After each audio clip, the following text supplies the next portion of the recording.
Today is Monday, May 24th, 2021. Coming up on Roland Martin Unfiltered, Louisiana State Police officially released 9 body cameras and dash cam videos of the arrest of Ronald Greene. His mother and attorney will join us to discuss. An inaugural Remembrance of George Floyd rally was held in downtown Minneapolis in advance of the first anniversary of his death, which is tomorrow. American companies pledged $50 billion towards racial equity following the death of George Floyd.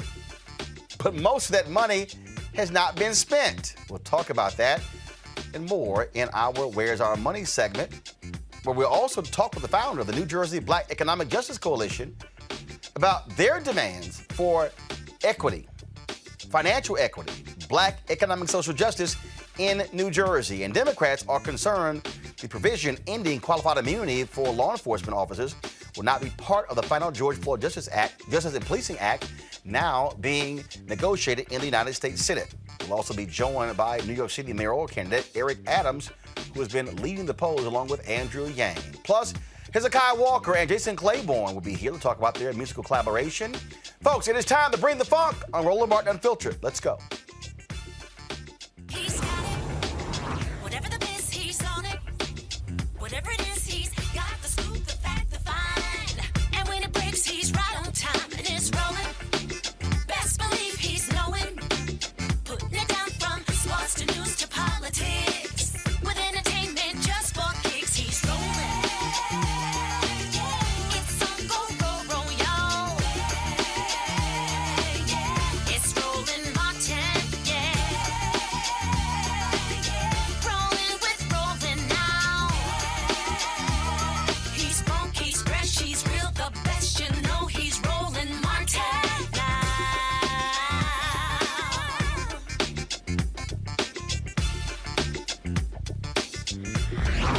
Martin.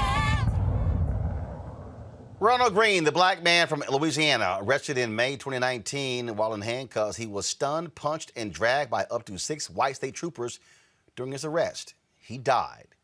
2 years later, his death is under a federal civil rights investigation.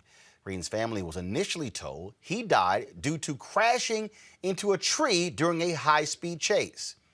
We now know that is an absolute lie. The body camera video tells a much different story.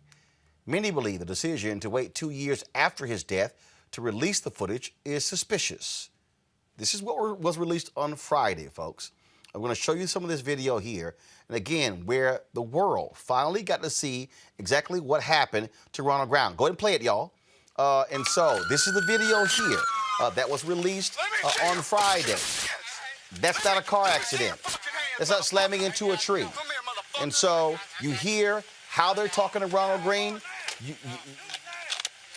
And so, folks, this is how shocking and shameful what took place in Louisiana. 2 years they fought to keep this video from being made public. Sounds eerily similar to what happened in Chicago when Laquan McDonald was shot and killed by police officers, and they lied and they fought to keep that videotape from being made public, including then Mayor Rahm Emanuel. And when media outlets forced the release of that video, the world saw for the first time what actually happened, and that is what led to the indictment and the conviction of former Chicago police officer Jason Van Dyke. Joining us now is Ronald Greene's mother, Mona Harton, and civil rights attorney Lee Merritt. Glad to have both of you here. Mona, while we were playing that video, you covered your ears and covered your eyes. It obviously is difficult for a mother to have to see the final moments of her son's life played out and then shown and released to the public. Now that we know exactly what happened, it says a whole lot that for 2 years, authorities lied to you and your family about what happened to your son. Yes, it's horrific what we've been going through, the lies, how it all began, how it's been unfolding. The cover-up was obvious at the very beginning. It didn't take long for us to see that, but to be told that he died because of a car crash and the corruption and cover-up that came afterwards, 2 years long. It says a lot for us as a family. And to see that what happened to my son, it's really painful. When you talk about, initially being told he crashed into a tree, and then you actually find out what happened, I mean, that was a deliberate attempt to lie to you and the family. Yes, we saw that. That was my first reaction when the first videos was made to us, available to us last year, September of last year. My initial reaction was he wasn't going to get out of this alive. They got him from the very beginning. They made sure they maimed him while he was still behind the driver's wheel. Lee Merritt, now that, first of all, an initial video that was released, it only actually came out because the Associated Press fought to get it released. And then after the initial video, then Louisiana State Police had no choice but to actually release all of the video. That's right, Roland. This was something that we fought for to be released for 2 years. Well, the best they offered us was last September, that we could come in and view the video with state police present, but we could not take it home and analyze it. And we've learned so much more about, just the gratuitous nature of these officers' attack that we think that state charges are appropriate almost immediately. Obviously, I mean, they're overdue. Speaking of that, the officers involved, did it actually get investigated? Did it go to a grand jury? Was there what actually happened in terms of the investigation of the actions of these officers? That's the really problematic part. The investigation itself seemed to be a part of the cover-up. So it's not that what these men were doing was unknown. It's that the supervisor that came, Lieutenant John Clary, he was an active participant in this crime. And subsequently, you can hear one of the officers who since passed away, Chris Hollingsworth, reporting what he did to another fellow officer, and that officer saying, "Hey, did you have your body cameras on at the time?" This was a conspiracy to cover up the murder of Ronald Greene. It's now being played out in the open. Ms. Harden, on that particular point there, it has to anger you that now we see what the truth is, and nothing was done. I mean, there was no real investigation. And that's what it fires me up more than anything. The fact that I was lied to from the very beginning. 2 years of nothing but lies up to this very moment.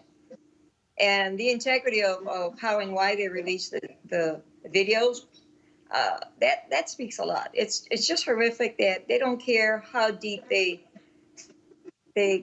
gab the family of Ronnie with mockery, with lies, with more conspiracy, just to cover themselves, protect their own selves. So I'm confused here, Lee, again. So did the state attorney general, did the DA in that district? So was there no investigation? So again, the investigation itself, anytime there's an officer-involved shooting in most jurisdictions, it has to be investigated by someone other than the entity that committed the shooting. But because this is the Louisiana State Police, the highest law enforcement authority in the state of Louisiana, they investigated themselves. And internally, they decided that 2 officers should be punished for this attempt at a cover-up in this crime.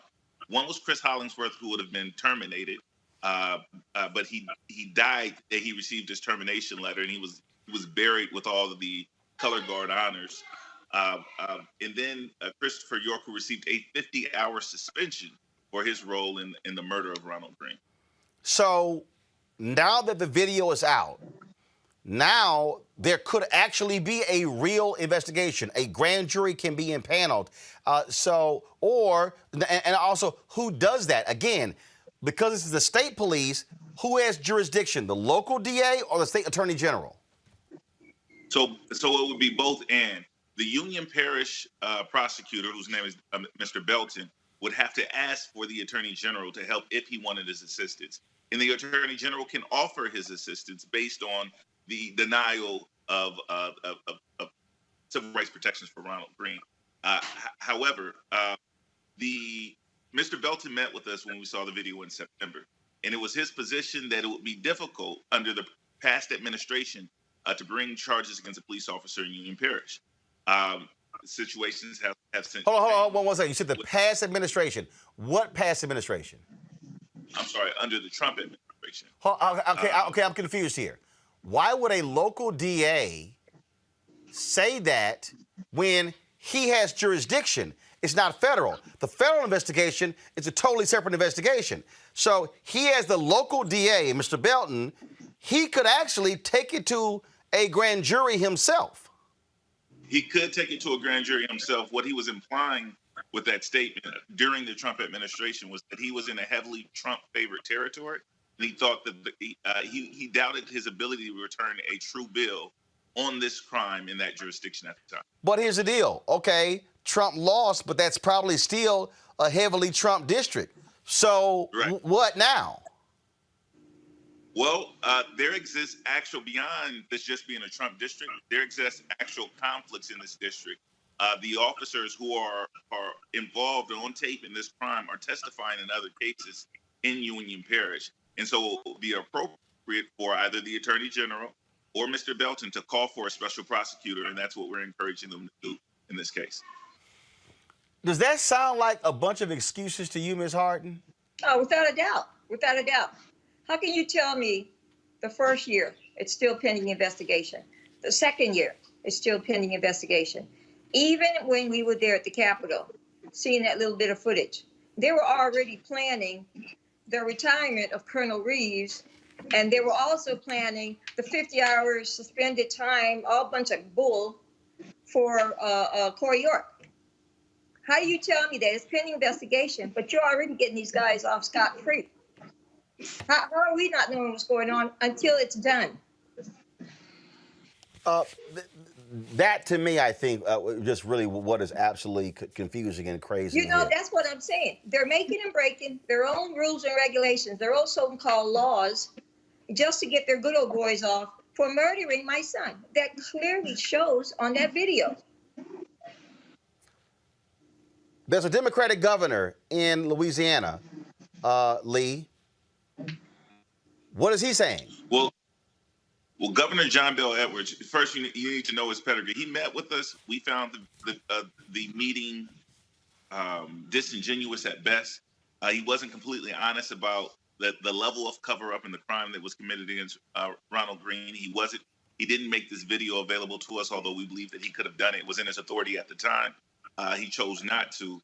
And this is a man whose father was a sheriff, whose grandfather was a sheriff. He just signed the Blue Lives Matter law in Louisiana, and he hasn't come down in favor of the defense of citizens against police officers. Okay, so the question now is, what's next? We were down in Baytown, Texas for the rally for Pamela Turner, for that particular officer who tomorrow, we wouldn't know when his trial is going to be set. We went down to Elizabeth City, North Carolina. So when it came to the Andrew Brown Jr., are there plans to call for a national rally there in Louisiana to put pressure on the local DA, on the Attorney General, on the governor to step up? What's next, Lee and Ms. Harden?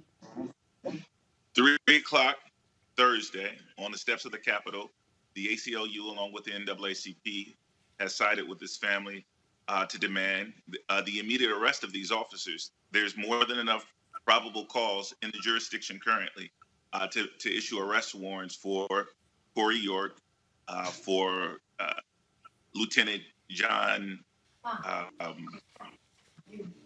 Say it again, Miss. I'm sorry, I can't hear you. But certainly Mr. Dakota DeMoss and other officers who are seen on video committing crimes. And I'm sorry, she was probably saying Clary. It was Lieutenant Clary. That demand is taking place this Thursday. The family will be there, so we're looking forward to anyone who wants to join us at 3 on the steps of the Capitol with the ACLU and the NAACP. Ms. Harden, what do you want folks across the country who are watching and listening to do when it comes to this case of your son? You know what? I'm just so disgusted Anger, being pissed off, being all the freaking emotions that can come up in a mother whose son was killed in such a violent way, on purpose, just for the hell of it. And the thing is, why do we have to keep communicating like this? Why do we have to beg someone to put these guys in cuffs, jail them, do whatever you have to do, but you let these guys still be on the force, still patrol the streets of Louisiana for 2 years after they killed Ronnie to cause more damage? Ronnie's not my first, not the world's first, and he won't be the last. He hasn't been the last. Why do we have to keep begging for the justice? Yeah. And it's worth saying these officers went on to injure other citizens in Louisiana. And one of the officers was indicted for another criminal act shortly after the murder of Ronald Greene. Have y'all filed a civil lawsuit against the county, against these officers, and against the state police? We filed a civil lawsuit against all the parties involved, from, as you said, from the local level, each individual officer, to the state of Louisiana, because this is the state police. That lawsuit has survived a motion to dismiss, and it's up on interlocutory appeal in Fifth Circuit. All right, then. Lee Merritt, Ms. Harden, we certainly appreciate it. Thank you so very much for joining us. Thank you. Thank you. We certainly will keep the attention. Thursday, we will be, Lee, let us know who's streaming it. We'll be actually in Tulsa, going from Fort Worth to Tulsa. But certainly we want to be able to pick that stream up and be able to push it out to our folks as well. So be sure to let us know what happens with that. Thank you so very much. Absolutely. Thank you, sir. We'll do it. Folks, we're going to go to our panel here, Dr. Avis Jones-DeWeaver, lead political analyst, Dr. Julian Malveaux, economist, president, Emerita Bennett College, Omekongo Dibinga, professorial lecturer, School of International Service at American University. Glad to have all three of you. Omekongo, I'm going to start with you. Again, we hear the phrase pressure bust pipes. The reality is, in order for black folks to get justice in this country, we have to protest, we've got to push, we've got to prod, we've got to call people out. This is an example of what happens when you're in a deep red state, in a deep red county, where they clearly don't care about the life of an African American, and they will readily accept the lies of police officers and then cover it up. And on top of that, as you were saying, with a Democratic governor, and it doesn't even matter in a state like that. Our lives clearly don't matter. This is why every single day we have to continue to fight for the George Floyd police reform bill that people are all up in arms about, relating to issues of qualified immunity. These are the officers we're supposed to trust. These are the people who we're supposed to give the benefit of the doubt to. They lied to her, to Ms. Harden and her family for 2 years. And as Lee Merritt said, they've been talking about this for at least since last September. This is ridiculous. This is a cover-up at every level. If anyone did anything similar to this in any other type of profession, they would be in jail, in prison, in any way, shape, or form. We, as you said, we have to keep the fight up. We have to do all of everything that we've done, probably just to get some form of arrest. That officer who died, whose family got all the benefits, they should be lost. And I'm glad that we have a federal government now that's going to be putting up some other type of investigation into this right now, because we cannot let up. I'm so glad you asked about the rally that's going to be happening on Thursday, because they're going to get support from all across the globe. We cannot take our foot off the pedal right now, because this family, like so many other families, deserve justice. And it's not going to happen until we make it happen. And that's just the reality, Avis. And I think, look, it's just accepting that as a reality, that we're going to have to keep forcing these people's hand. And what we saw here, again, this was an attempt to cover this up, just like the Laquan McDonald case. That's why I don't hear jack from Rahm Emanuel. There's all this talk about he might become the ambassador to Japan for the Biden administration. What he did in that case is just shameful and despicable. He should never be in public service. No, he certainly should never be in public service. As far as I'm concerned, he's guilty of obstruction of justice. But as to this case, what to me is so completely infuriating about it is that they literally tortured that man to death. He was tortured to death all the time, yelling expletives at him, all the time, just sort of swarming him, kicking him, tasing him, just completely battering him to death. And then in the moment, they're thinking about, oh my goodness, is the body cam on? Well, let's cut it off. And then after that, they go further by not only initially lying to his family, saying that he died in a car crash, but to continue the lie by attempting to cover it up for 2 full years. You know, the real sad thing is, this is not an isolated incident. How many examples do we have to show where police reports or police accounting of situations don't really match the facts once the video evidence comes out? This is a cultural problem with policing in America. It is not something that is isolated to any one department, and there needs to be writ large reform. The Justice and Policing Act needs to pass. That needs to be a start, but that's not the end of all that needs to happen in order to root all of this, and as far as I'm concerned, terroristic activity in blue off the face of the earth. You know, Julian, when you look at this particular case here and you look at what we saw, and I say this to people all the time, body camera footage, dash cam footage is not the answer, it's not the panacea. But there is no doubt that the work of Black Lives Matter in the last 5 to 10 years has played a critical role in us seeing what is taking place. If the video did not exist, folks would be believing the lies. In the case of Michael Slager, who killed Walter Scott, they lied on that police report. They lied, but luckily it was a passerby who recorded that particular shooting. This is why body camera footage must be required for every law enforcement agency. I don't care if it's city police officers, county sheriffs, I don't care if it's constables, school district cops, I don't care if it's the state and the federal. Every agency should have body camera footage. And again, if they do not turn them on, that should mean immediate expulsion as a result. This is why those cameras matter. Well, you know, Roland, you have been the high priest of cameras in terms of your crazy-ass white people and any number of other things. The fact is that when you look at George Floyd, had that little girl, the 17-year-old child, had she not had the presence of mind to video that, we would be in the dark about what happened.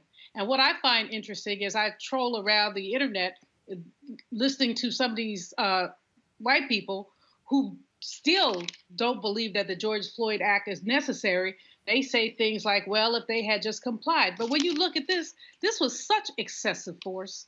I mean, such excessive and unnecessary force. You got the man down, words escape me, and they rarely do. But they escape me when I look at this.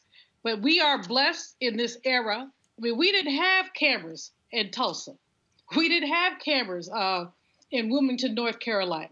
We didn't have cameras we could call the roll of the times we did have it. We have them now. And these police officers who don't want to use their cameras, so this should be like guilty until we see the tape. So don't tell me you forgot to put your camera on. They have all these excuses. No, this is a requirement, just like you carry your gun around as a requirement, just like you put your badge on as a requirement, put that camera on as a requirement. My heart goes out to Mrs. Harden for what she's had to endure, not just with the death of her son and the lies that surrounded it, but also with the fact that she is seeking justice, and she has to see this and hear this time and again. You said she had her hands over her ears and her eyes closed, because this is hard to see. But we know how many thousands, if not tens or hundreds of thousands of Black people have died the same way. So, Brother Domingo is right. We have to, that George Floyd Act is the beginning, it's not the end. It's a first step, it's not the last step. These crazy cops need to be dismissed, period. If you have any involvement in something like this, see ya. Go work at 7-Eleven or someplace where, you can get 15 an hour, maybe. But you do not deserve a pension. You do not deserve honors. You don't deserve anything when you're killing our people.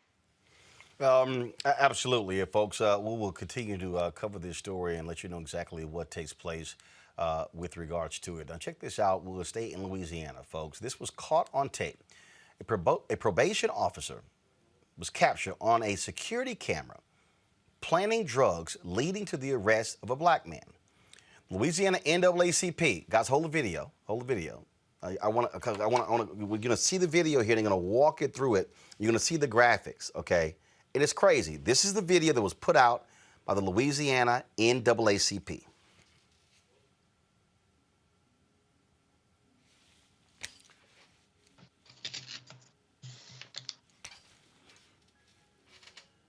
There's audio. Yes. I don't understand why this is called.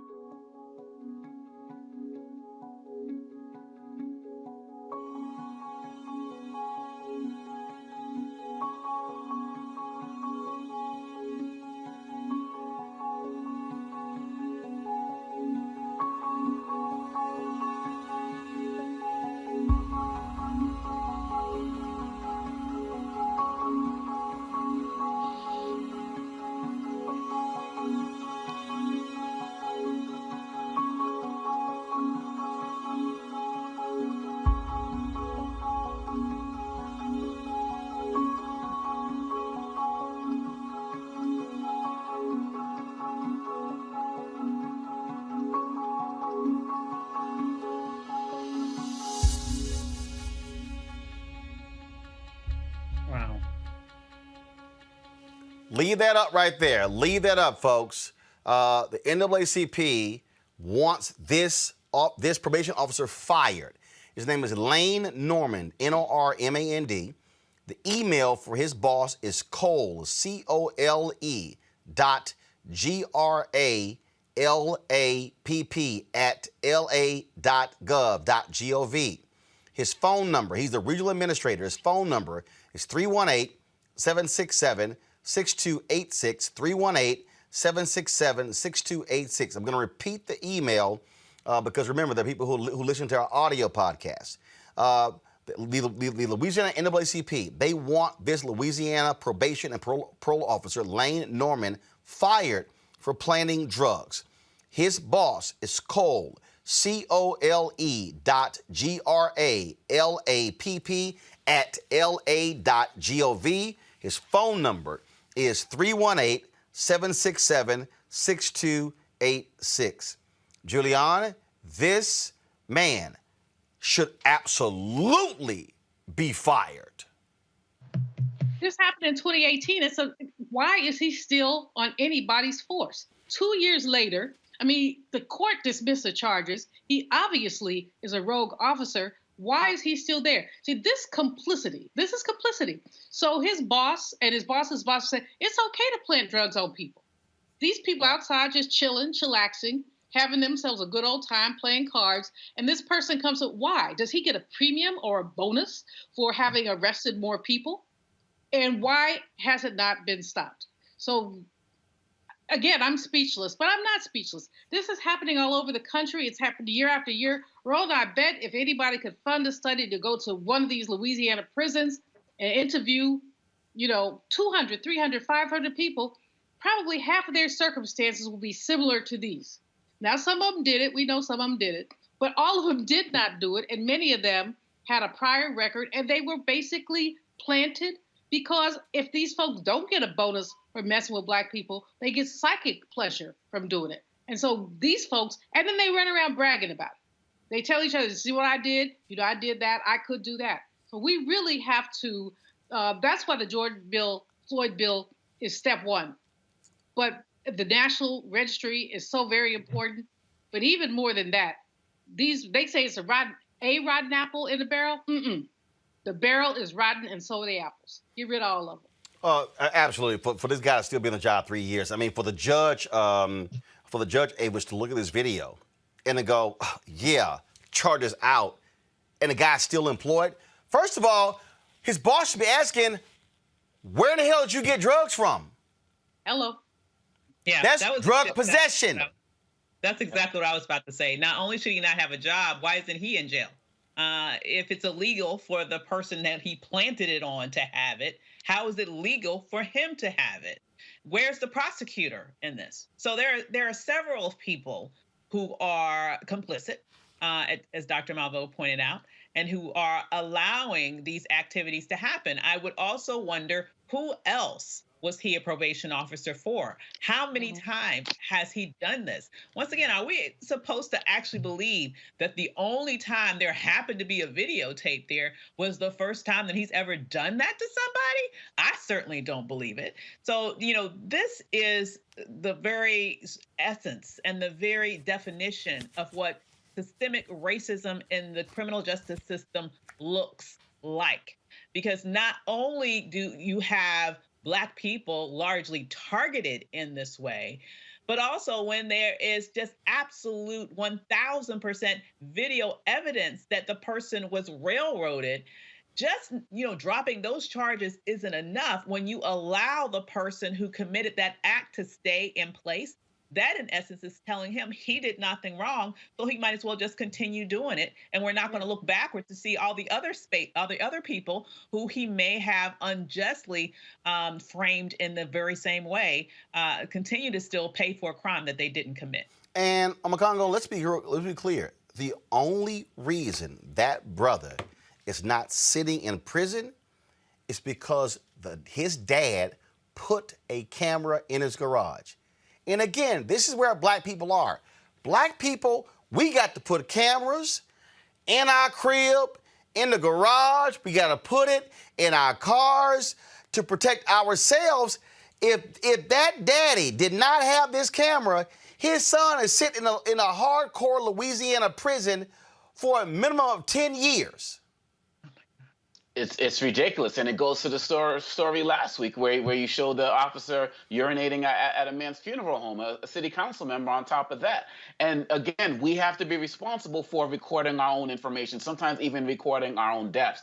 And I wouldn't be surprised if what Dr. Malveaux said about some form of quota or kickback system that's going on with these officers. We remember the case a couple of years ago of the judge who was getting kickbacks for the number of people that he sentenced to prison. So that's not a far-fetched idea that's going on. And another thing we have to be mindful of in that video, there were small children who watched this entire thing happen, who are being traumatized at a very young age, similar to what we saw with George Floyd when there was a 9-year-old there again. So they have these patterns that are going out to the entire community that are showing them that we don't care, and we're going to put in your psyche that you are going to be policed as you get older. And really, at the end of the day, this is what's even more tragic, because we see it's going to continue after many of us are long and gone, unless we continue to fight to make it stop. Well, absolutely. And so, folks, we certainly support the Louisiana NAACP. We're going to be pushing that information out as well so folks can see it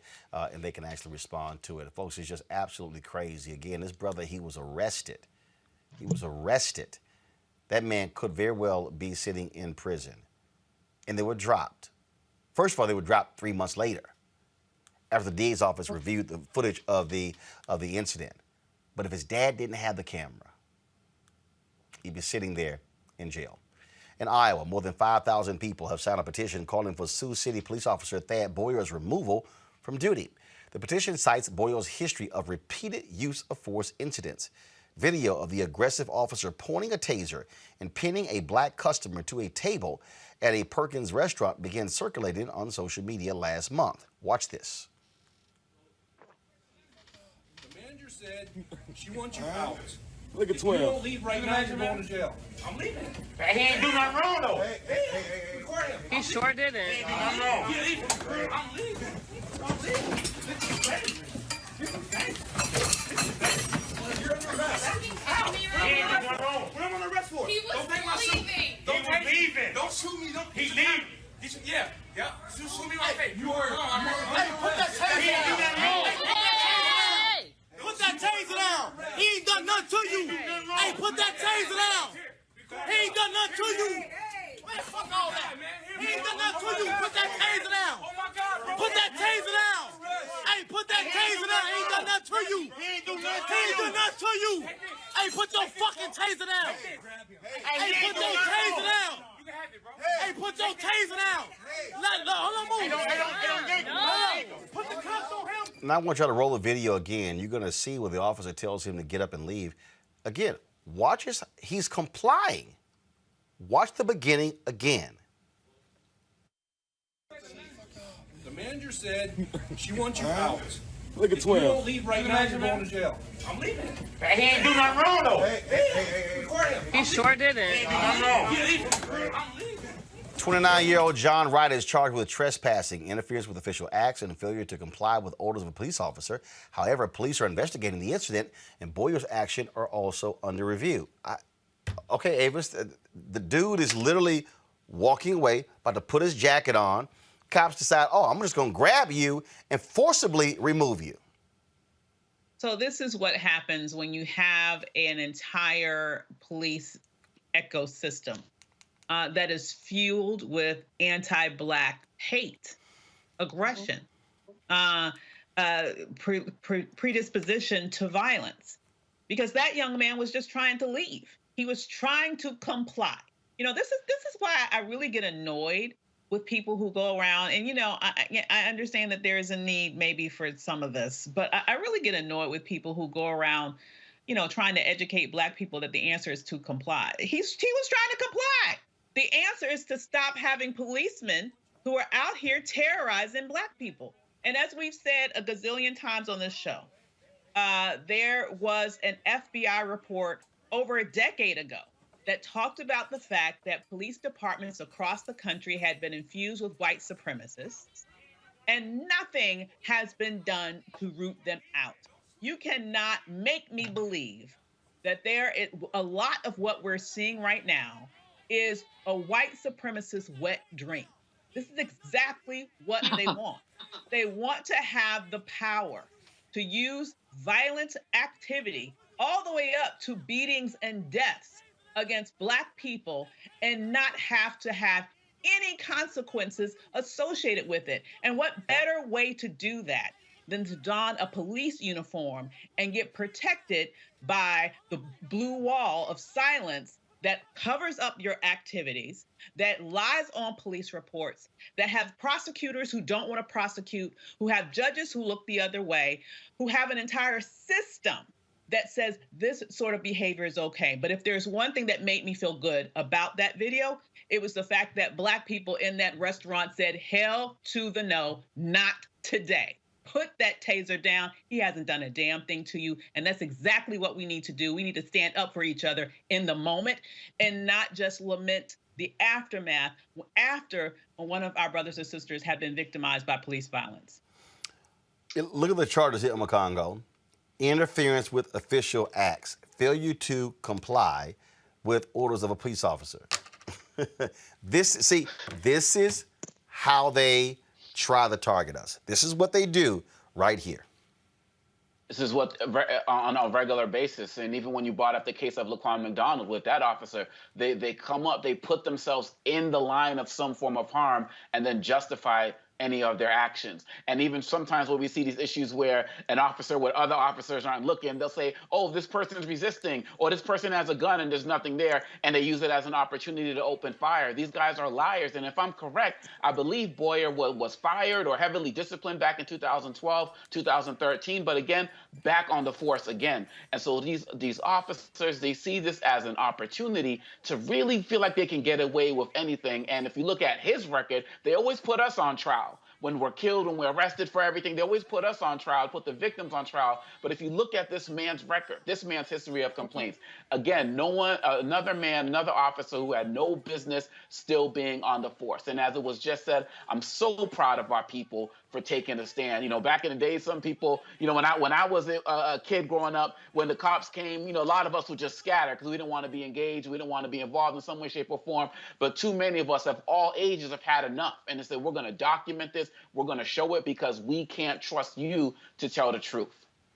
Absolutely, folks. Let's go to Mississippi, where two police officers accused of brutalizing a Black man, resulting in his death, are no longer facing charges. Hinds County Judge Faye Peterson says the state failed to prove officers Desmond Barney and Lincoln Lampley committed criminal acts when arresting George Robinson. The indictment accused three officers of taking Robinson from his car, slamming him to the ground and striking him in the head. The victim's brother says Robinson had a stroke before the incident, causing him to move slowly when officers asked him to get out of the car. Hinds County DA Jody E. Owens II says the evidence was sufficient, and he is surprised and disappointed by the judge's decision. A third officer involved in the incident has not yet gone to trial.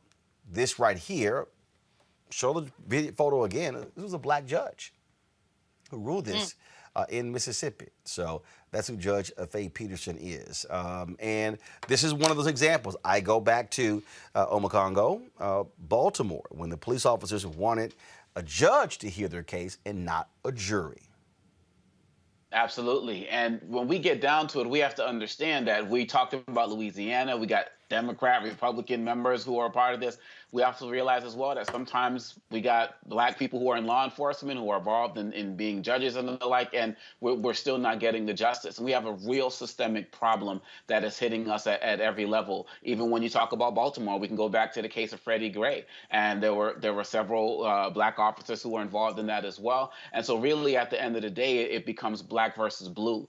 And we have to realize that even in a case like this, we're talking about a man, 52-year-old grandfather, a grandfather who has to be treated like that after dealing with all of the other racism we're sure he probably had to deal with his entire life just being a black man in America. And to go out like that and then there to be no justice, we have to make sure that his story is never forgotten. And we have to make sure that there are other consequences, even when we don't get the justice we want from these judges and the like. We can get justice by exposing these people, letting people know where they work. And if they're not going to have this national registry out yet, create our own so people know who these officers are. And we have to make sure we always put the pressure on to make sure that they do what's right, or they got to go.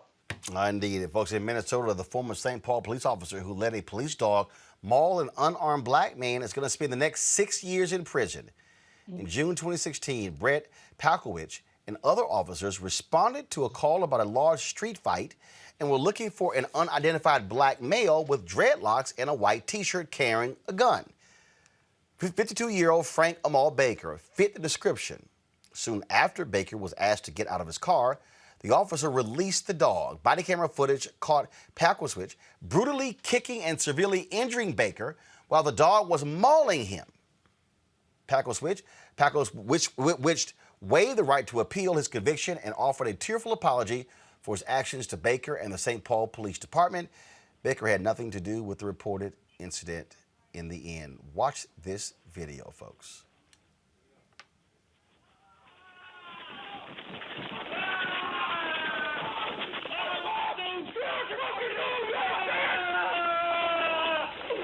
Hold on. I got a couple here. Yep. Yeah. Put your fucking hand on the ground. Don't move. Turn over. Please. Get up, buddy. Get up, buddy. Good. Get in the house. Get on the fucking ground. Get in. Get in. Move. Get in. Boy. Get on the ground. The fucking ground. Move, fucking move. Good boy. Put your hands off your side. Don't move. Folks, again, this is critical. And see, this is the thing that I need people to get. Someone has posted on your YouTube channel, bro, this is a lot. It is. It is a lot.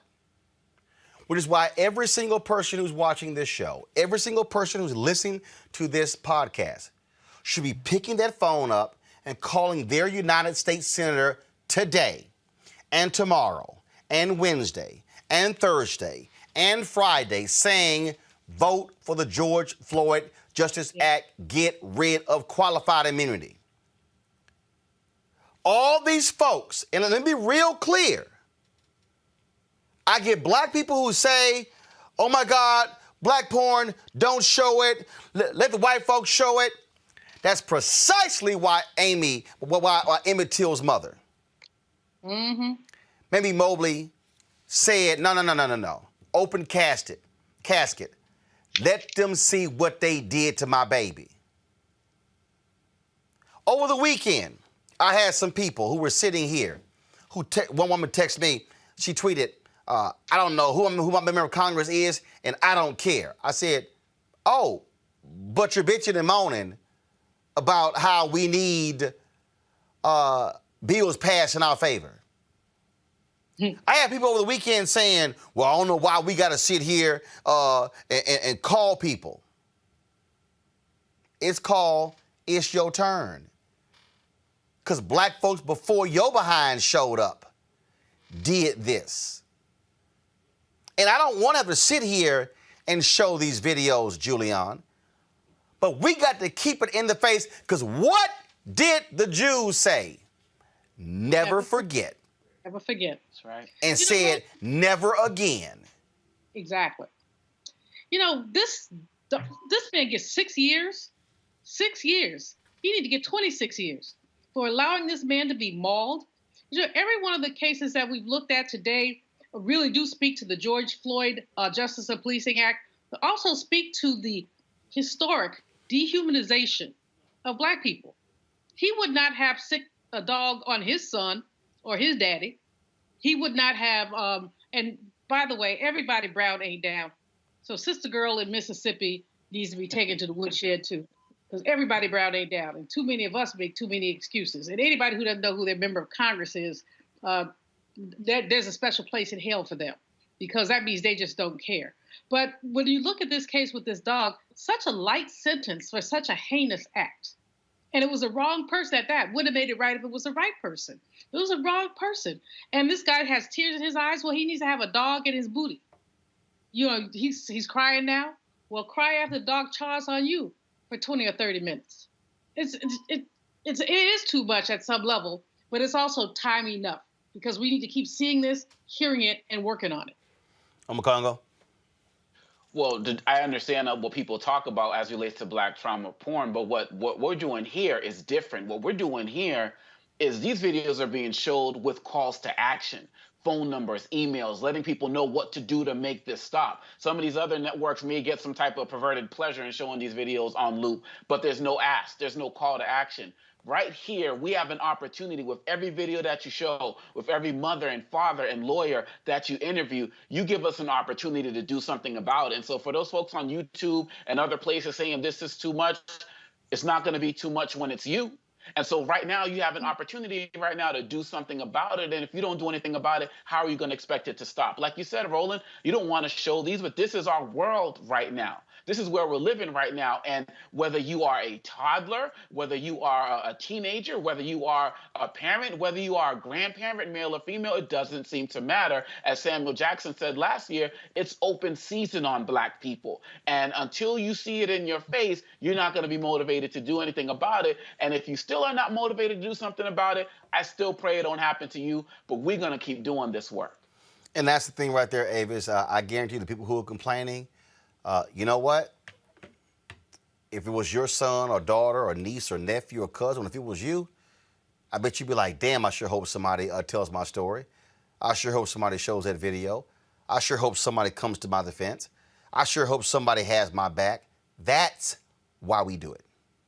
Absolutely. I mean, I guess they believe that ignorance is bliss, but ignorance is bliss only lasts so long. What's important about showing what you're doing tonight is you're showing that this is not just one case. It seems like here in America, we focus on one case for a period of time, and then we stop looking at that one, and then we look at the next one. Then we stop looking at that one, and we look at the next one, as if it's only one incident at a time. What's important about what you're doing now is that you're showing a pattern. Yep. You're showing a pattern of practices of policing in this country. And it doesn't matter how old you are. It doesn't matter how innocent you are. It doesn't matter if you're sitting at home, minding your own damn business, chilling with your children. It does not matter. This could happen to anybody. And what I want us to do as a people, we need to understand this is not supposed to be comfortable. It's not comfortable when you're being oppressed. It's not comfortable when you're being murdered. It's not comfortable when you're getting a dog sicked on you and telling you 3 different commands in the span of a second. Put your hands on the ground, don't move, roll over. He was supposed to do all of that in 1 second. If you listen to that tape, he got 3 different commands in like a second. That is the level of incompetence and evil. I will just use the word evil that has infused police departments across the country. So the least that you can do is muster enough courage to face it and then act to do something about it. And part of that acting is not just knowing who your representatives are, it's voting. I want everybody to understand there is a direct line between what we're seeing here and who's sitting in the prosecutor's office and who voted them in office. Who's sitting on judges' benches and who voted them on those benches? You know, who's sitting in Congress and whether or not the George Floyd Justice and Policing Act passes or gets stalled in the Senate. There's a straight line between that and the attacks on Black voting power in 43 states across the nation right now. They want to be able to do this to you forever.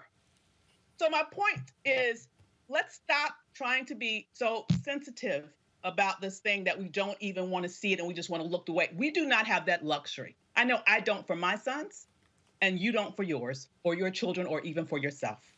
And you're absolutely right. That's why we ran all these back to back to back to back to back, so folks can actually understand what's going on. I mean, that's what people don't understand. So, we're sitting here focusing on the issue. Now, folks, in New York, Attorney General Letitia James introduces a broad police reform bill that would target law enforcement's use of deadly force.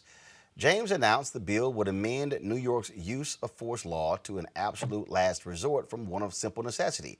Officers who use unnecessary force will face additional penalties under the new bill as well. In a statement, she explained her reasoning for the amendment. In New York, our laws have essentially given police blanket defense to use force in interactions with the public, making it exceedingly difficult for prosecutors to go after officers who have abused this power. The Police Accountability Act will make critical and necessary changes to the law, providing clear and legitimate standards for when the use of force is acceptable and enacting real consequences for when an officer crosses that line. We must continue to do everything in our power to protect our communities and ensure that no one is beyond the reach of justice. Now, folks, a group of House Democrats there concerned the provision ending qualified immunity for law enforcement officers would not be part of the final Judge Floyd Justice and Policing Act. As negotiations over the contentious bill intensify, House Representatives Ayanna Pressley, Cori Bush, and 8 other representatives sent a letter to leaders in the House and Senate urging them to keep qualified immunity in the bill. During an interview on MSNBC's The Sunday Show with Jonathan Capehart, Congresswoman Maxine Waters explained why it's so important to end qualified immunity. Our negotiators are fighting as hard as they can and should continue to fight. But I'm not giving up on qualified immunity. I do not want to send any message to anybody that I'm willing to support legislation that does not have it in it.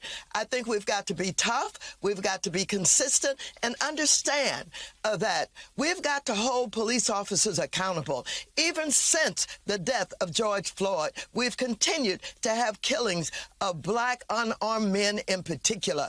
And so these police officers know that they have the support of the police unions, they have the support of city council members who are intimidated by the police unions, police chiefs who are afraid that if they don't go along, they can't be chief, and even some mayors. I'm so proud of those mayors that are willing to stand up and fight, and for the police chiefs that are willing to stand up and fight. But history tells us that they have been intimidated too long, given in too much, and the police don't believe that they're going to be held accountable. That's why even after George Floyd, they continue to kill. And so I want qualified immunity out.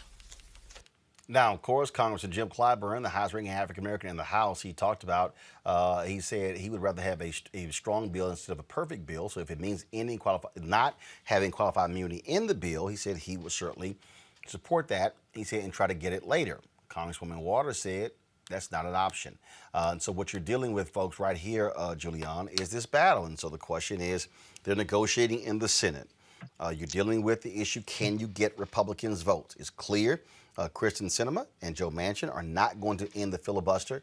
And so this is one of the issues. They're working with Senator Tim Scott, Senator Lindsey Graham on this bill. The question is, will they be able to get a bill that can pick up Republican votes in the Senate that does indeed end qualified immunity? And the problem, Roland, is that Congressman Clyburn having come out and said he would support a compromise before we've even had the full negotiations weakens, frankly, the Democratic position, weakens Congresswoman Waters' position. And so as we waffle, and this is what Democrats do, you see these Republicans, they vote party line, They're not playing. They will talk to you behind their colleagues' back and say, oh, I really didn't agree with that, but I have to go with the party line. Democrats don't have that kind of backbone. And so my prediction is that qualified immunity will likely remain. I don't think it will go if we want a bill. And I'm with Congresswoman Waters. I mean, it's one of the things that must go. Every video you showed us leading up to this point in the show talks about police officers who are deficient, to use Avis's word, who are evil, who broke the law, and they should not they should not have the right to their pension, the right to retire, the right to whatever. They need to go to jail. They need to have their assets stripped from them. They need to be put in a small room with a big dog and sharp teeth. That's all they really need. They do not need all this grace. But why are we as Democrats giving them that grace? Congo, on that point,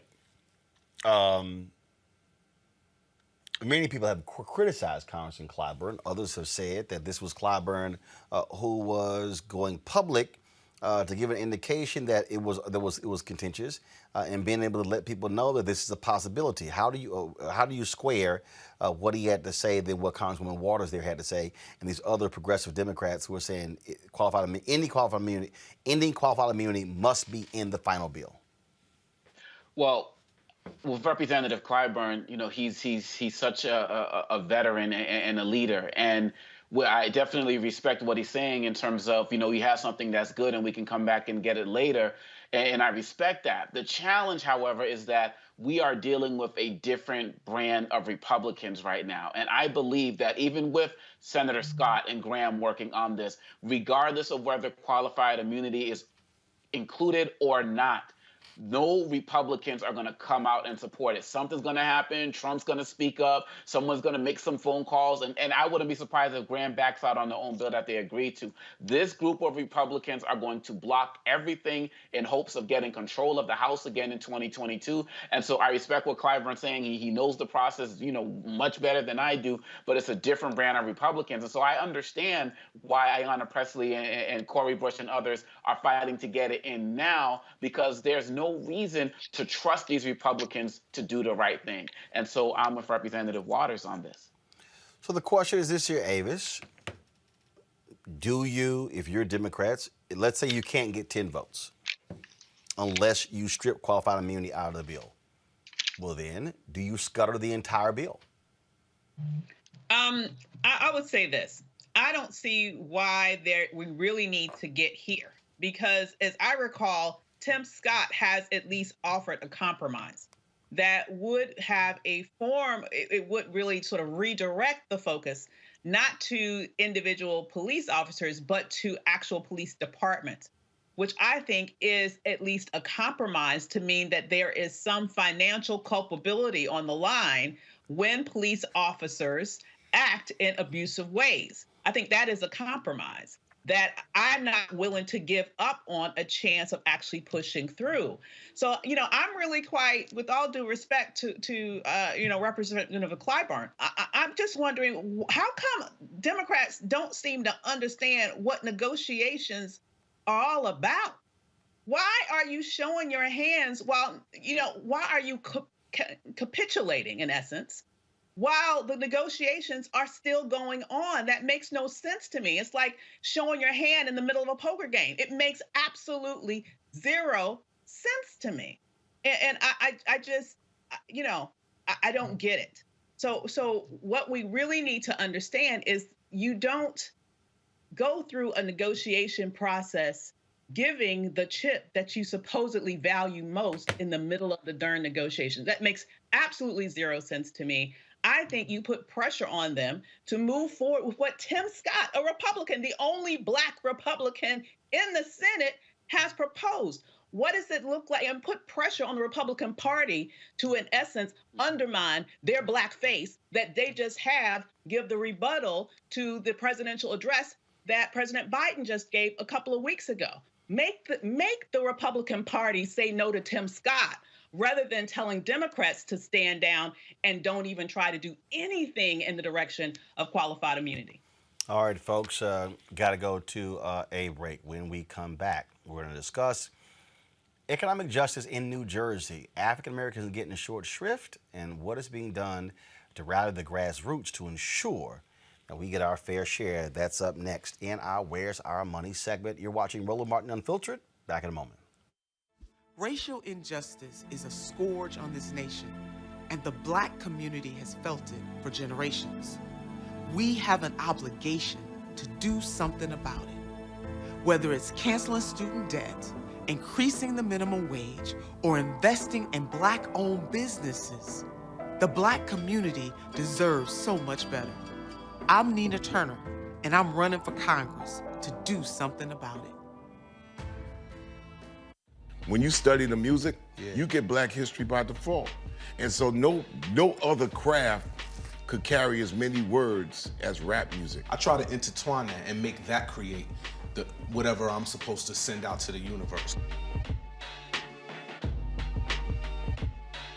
A rapper, for the longest period of time has gone through phases. I love the word. I hate what it's become, and to this generation, the way they visualize it. Its narrative kind of like has gotten away and spun away from, I guess, the ascension of Black people.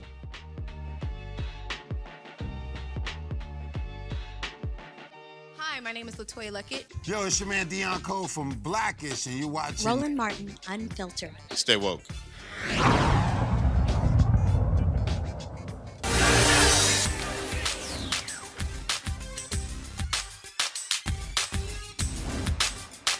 Been frozen out. Facing an extinction level event. We don't fight this fight right now, you're not going to have Black-owned businesses. Folks, in New Jersey, African Americans have been mobilizing and organizing to fight lack of economic progress in that particular state. You might remember us talking about Jacob Waldauer, who is, of course, Blueprint Capital. He's the CEO of Blueprint Capital, filing a lawsuit against the state of New Jersey over pension funds, the lack of African Americans managing money in that particular state. They've been highly critical of New Jersey Governor Phil Murphy and Democrats who run that state by saying they're freezing African Americans out. Well, Reverend Dr. David Jefferson, he has partnered with other preachers and others in New Jersey to found the New Jersey Black Economic Justice Coalition. Over the last couple of months, I've actually participated in a couple of Zoom town halls with them to raise awareness to this, and he joins us right now. Pastor Jefferson, glad to have you on Roland Martin Unfiltered. For people who don't quite understand what we're talking about here, New Jersey is a very democratic state. You have places like Newark and Camden and others where you have Black leadership. But when you talk about the money, and it always comes down to the money, Black folks are absolutely being left out of the economic prosperity in New Jersey. Absolutely, Roland. And let me just say thank you, man, for what you're doing, the attention that you're drawing to this issue. It is perhaps one of the most critical issues, Roland, in our country today. When you have, quote, 1% of individuals in this country, Roland, owning 99% of the wealth, you know right then and there that over the years we have had some inequities and lack of inclusion. All the way back to, if you read, Where Do We Go From Here? Crisis or Chaos, Dr. King talked about in that book an economic revolution that we needed to have in order to balance the playing field and level the playing field in this country. And I would have to say to you that when you look at New Jersey, we have one of the highest tax rates in this country. The disparity that exists between white and Black folks in the state of New Jersey when it comes to average income, $9,000 average for a Black family, $217,000 for a white family.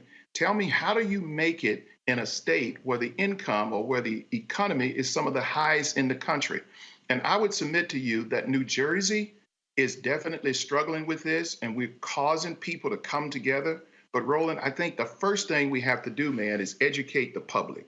We got to educate the public We got to equip people to engage in this revolution, because at the end of the day, the next generation will be impacted significantly if we don't get some real grip around this issue. So, the New Jersey Black Economic Justice Coalition has come together to not only shine light on this, but to put pressure on individuals that we have elected who are supposed to be with us in bringing about economic justice in the state of New Jersey.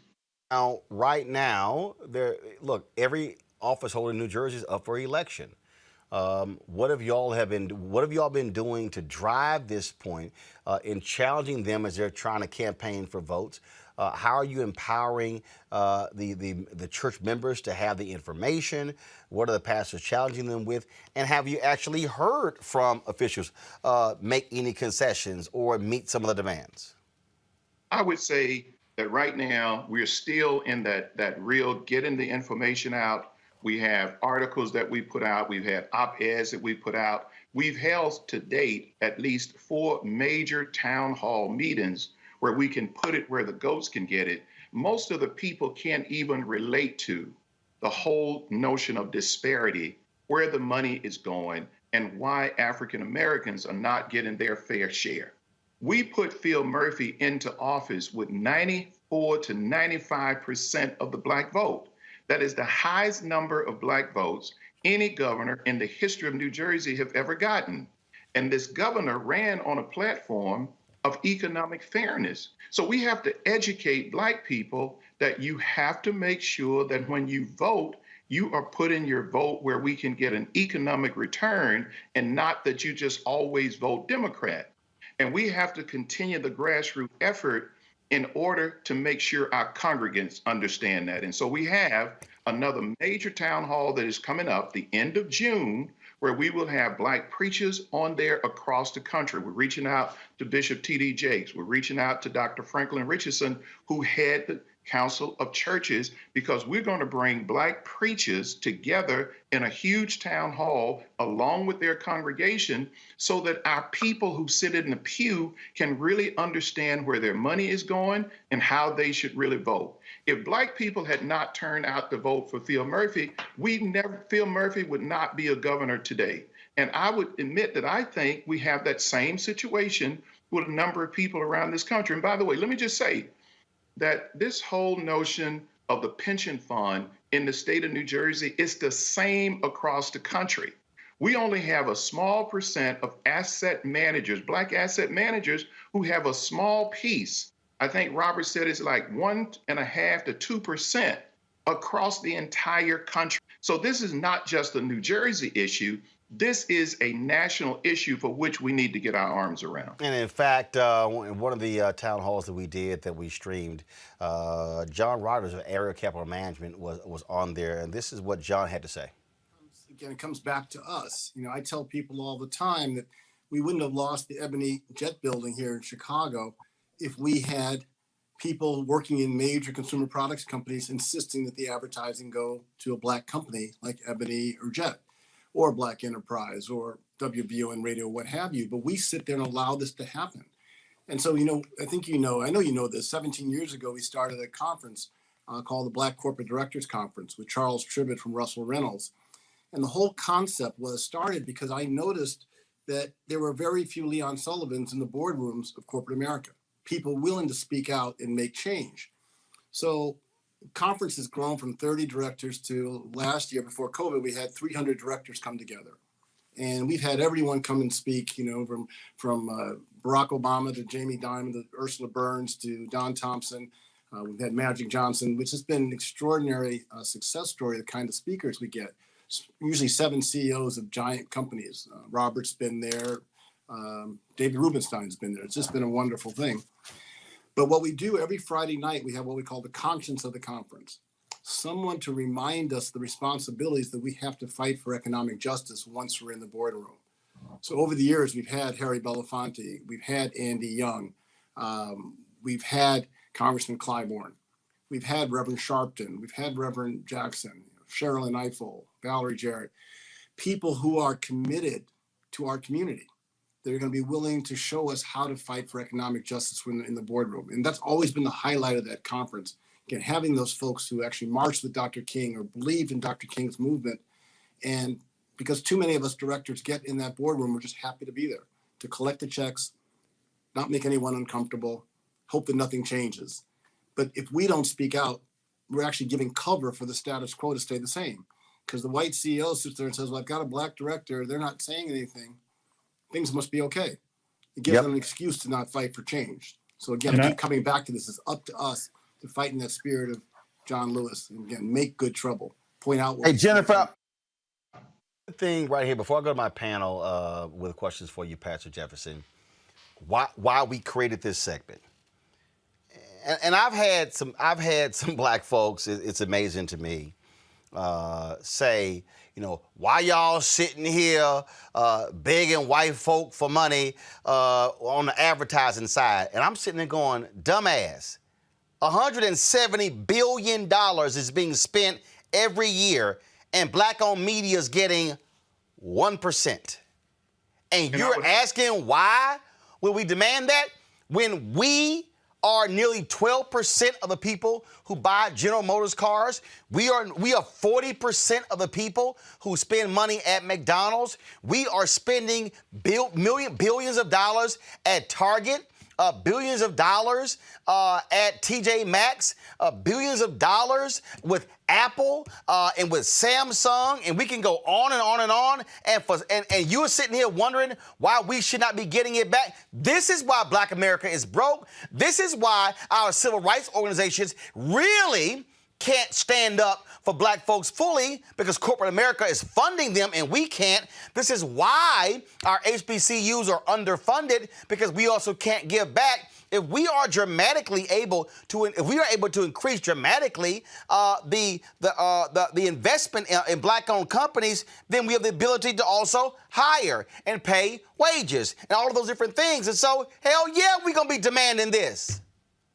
And I have to say this.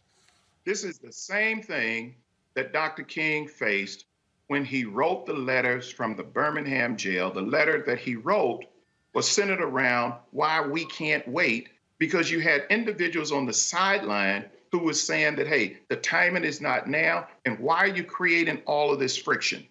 What we have to do, Roland, is teach people to follow the money.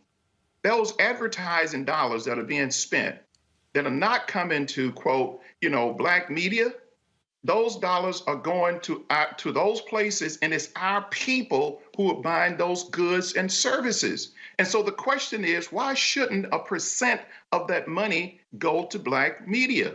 The same thing is true as it relates to the pension fund. That money goes to major white Wall Street firms. Those Wall Street firms then engage in major white developers who come into our communities and therefore put things in place, and they get funded, by the way, by the state, because the states in many instances match that, with certain credits.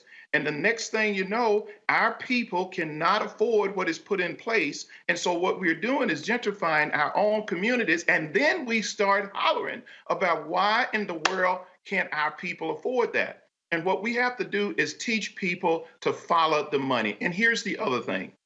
We have to start turning the heat up and challenging people look like you and I to get off the side. What's the audio issue, guys? I'm hearing this. Thank you. Go ahead, please. We have to challenge our black elected officials to come with us, get off the sidelines, and let's really get equipped to stand together to get our fair share. We cannot have people saying, I would get in, but I am afraid of what I might get by way of retaliation. I'm afraid that I might not get funding for this. We have to help people to understand it's not just about them, it's about the next generation and the sacrifices that we have to make. That's the problem. The problem is that we do not have individuals who are willing to get in the fight. And we gotta encourage people to get in the fight and be willing to take the risk. Here's what I know. Risk and faith go together. And if we say that we're faith-based leaders, if we say that, quote, we really trust and believe in God, we gotta take some risk. There's no way in the world you can have faith and don't take risk, and there's no way in the world you take risk and don't have faith.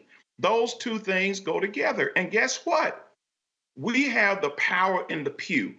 And I honestly do believe Dr. Leon Sullivan really was able to do what he did because he had the backing of the congregation that he was with. I can go on and on with respect to ministers who have done this, and we have to rally the church. I am reaching out to all of our pastors, to all of our leaders, and basically saying to them, those elected officials come to our churches. They come to the places where they know the numbers are. Then why don't we go to where the numbers are? If we can help further other people's careers, we have to have those people then make sure that they are furthering the careers of Black people. And we have not been successful in doing that. And I think the timing is absolutely now. And I think you're drawing attention to the issue, and we're going to get more people involved. Julian? Reverend, data show that African Americans disproportionately work for municipalities, cities, states, the federal government. For Black women, almost 20% of us have those kind of occupations. So those are our pension dollars that we're talking about, our pension dollars that are sitting there. So the question becomes, in terms of pension fund governance, are there opportunities for workers to participate in pension fund governance, or who is involved in the governance of pension funds in New Jersey? And is this a possibility for a legislative fix to ensure that at least one pension fund worker is on the pension board? Absolutely. We have not had a person of color hired into that hierarchy in the last umpteen number of years. We haven't even had a Black treasurer in the state of New Jersey since the inception of the entire state. And so we have not had Black representation there, and people have not understood that. And you're absolutely right. I asked my congregants one Sunday, and we have 3 services, how many of you all have money in the pension fund? Close to 60% of the individuals raised their hand. Those individuals right now have no say, but they don't know that they don't have any say unless pastors like myself understand this economic picture and begin to educate them. Until we have people positioned like you're talking about right now, and people knowing that we make up a good 13, 14, 15% of this pension fund, you're talking about $80 billion pension fund in the state of New Jersey, one of the largest in the country. And we literally have no representation. We literally have no voice, and we literally have no input as to where that money is going. That is a crime. I mean, that is absolutely, and from my perspective, totally unacceptable. And I would admit to you that I think a number of other states are the same way. Oh, yeah. Omekongo? Reverend Jefferson, you make a powerful argument for why we need to have more of our Black leaders involved, and I really commend the work that you're doing with your church and other churches. And you also talked about the government's response. I'm wondering, in New Jersey, what is the response from the corporate entities, particularly in this post-George Floyd era where people have made more commitments to finances and diversity, and they're like, have they been hostile to you, or have they shown a commitment to work with you, or are they just feigning ignorance right now? They have not been hostile, but they have also not worked with us yet. And we have something afoot to bring them to the table. Here's the real deal, and here's what's going down. What is absolutely going down is this. We have individuals who are at the point of pain, but have no understanding as to how they can get out of where they are. And if you really think about this thing, there is nothing afoot right now to balance this thing. There's nothing afoot. We have to have some kind of legislation, and that's what we're going to put on the table of the governor. Before Phil Murphy get elected, we're going to make this issue so big, and Dr. King puts it very clear in his book. He says you have to bring direct action in order to get relief. He said the last thing that you want to do is protest, but you have to indeed draw attention to the fact that someone have their knee on your back or on your back. And so what do we have to do? We got to bring about direct action.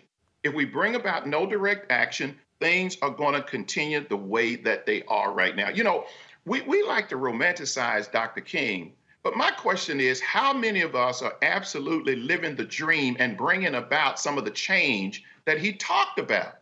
You know, every birthday, every day, his assassination day, all over the country and all the networks, we're going to play that up. And guess what? We are still having a knee on the neck economically, and we are not moving this needle. But I would say to you that we're bringing about the pressure, and I really have to kind of give Roland some kudos here because, man, if you don't bring attention to it, I'm telling you right now, we'll never get the change that we absolutely need. Avis. You know, I think this issue is so incredibly important. And I think it's important that we understand as a community that we can be focused on more than one thing at the same time. It seems like in recent years, and understandably so, there has been a lot of focus, for example, on criminal justice issues and a lot of energy around protesting in that space. Do you foresee an ability to sort of find some sort of hook, some sort of link that would energize the Black community around this movement with anywhere near as much fervor as we're seeing in those more sort of just direct violence types of cases where people are seeing a threat to their lives? How can we do a better job of emphasizing the importance of economics? Because I would argue that in many ways, that's killing us too. Man, you're so right. I mean, and here's the thing. First of all, thank you so much for asking the question. I think the challenge is exactly what Roland kind of positioned up front, and that is Black people saying, why are you folks doing this, or why are you doing that? It's almost like we have to beg for what is rightfully ours, when indeed we're spending huge dollars, whether it's in taxes, whether it's with companies, you name it, we are spending huge dollars. I think that one of the places we have to focus is also on young people. When we even start to talk about this notion of forgiving, let's say, college debt for young people, do you know how important that is? And I think that we've allowed then the Democratic Party to start moving away from that, when really, do you not know that if that debt is forgiven, that's a mortgage for a ton of our young people? When you're coming out of school economically a slave, I mean, and I use, you know, slave in terms of in debt. When you're coming out of school with that kind of debt, do you know how long it takes to get any kind of equity, to get any kind of investment? So I think we have to also focus on young people and put some attention on those places where they have enormous interest and try to build it with them as well. And I also think that we just gotta, I think we gotta hold people accountable. You know, I just think that we gotta lean in, and we just gotta stay at it. I don't think there is an easy solution here. As our coach at Grambling State University, and I'm wearing my Grambling cap, used to say, as Coach Rob used to say, it's 5 yards in a cloud of dust. We're gonna have to grind it out, and we're gonna have to get it on social media, because in many instances, the main media might not carry the story. But guess what? We got a Roland Martin unfiltered, man. Thank God for that, because we're going to get it out in any way we have to in order to make sure that we draw attention to this issue. We're going to have another major town hall. And for the first time in a long time, we're going to have a huge economic justice rally that I've already gotten a ton of the civil rights folks, a ton of pastors. We're going to have a huge economic justice rally in the city of Newark, New Jersey, bringing people from all over the country so that we can put some real media, some real attention, and some real focus on this issue. This is the future of our community. If we don't win this, I gotta tell you, it's going to be a long time before we get any equity in the country. Absolutely. So be sure to let us know when that's going to take place. Because certainly we'll be interested in live streaming it. Folks need to be fully aware of it. So, Pastor David Jefferson, we certainly appreciate it. New Jersey Black Economic Justice. First of all, go to njbej.com, folks, njbej.com for more information on what they're doing there in New Jersey. Folks, we're talking about billions of dollars that we don't get. That's what the whole issue is. What a be, Roland. What a be. All right. Pastor, we appreciate it. Thanks a lot. Thank you. Let me actually also speak to that real quick, folks. Pull up what you see there on lower third there. So you might have seen, folks, at the bottom there. We actually had lower thirds there. So you see, where's our money? A little bit earlier, we had an ad that was running that for Nina Turner. If y'all can go ahead and put that up, that'd be great. And what's been very interesting, I've had people who have been commenting on social media. How dare you? How dare you post a video of her on your Twitter feed and on your Instagram feed and on your Facebook page? I said it's called paid advertising. I said, now here's what I find to be curious. I said, ABC, NBC, CBS, Fox, CNN, MSNBC, every local television station, every radio station, newspapers, magazines, podcasts, websites, they all do political advertising.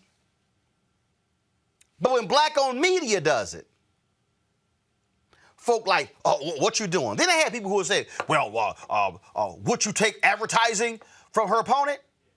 Yeah. All you gotta do is call.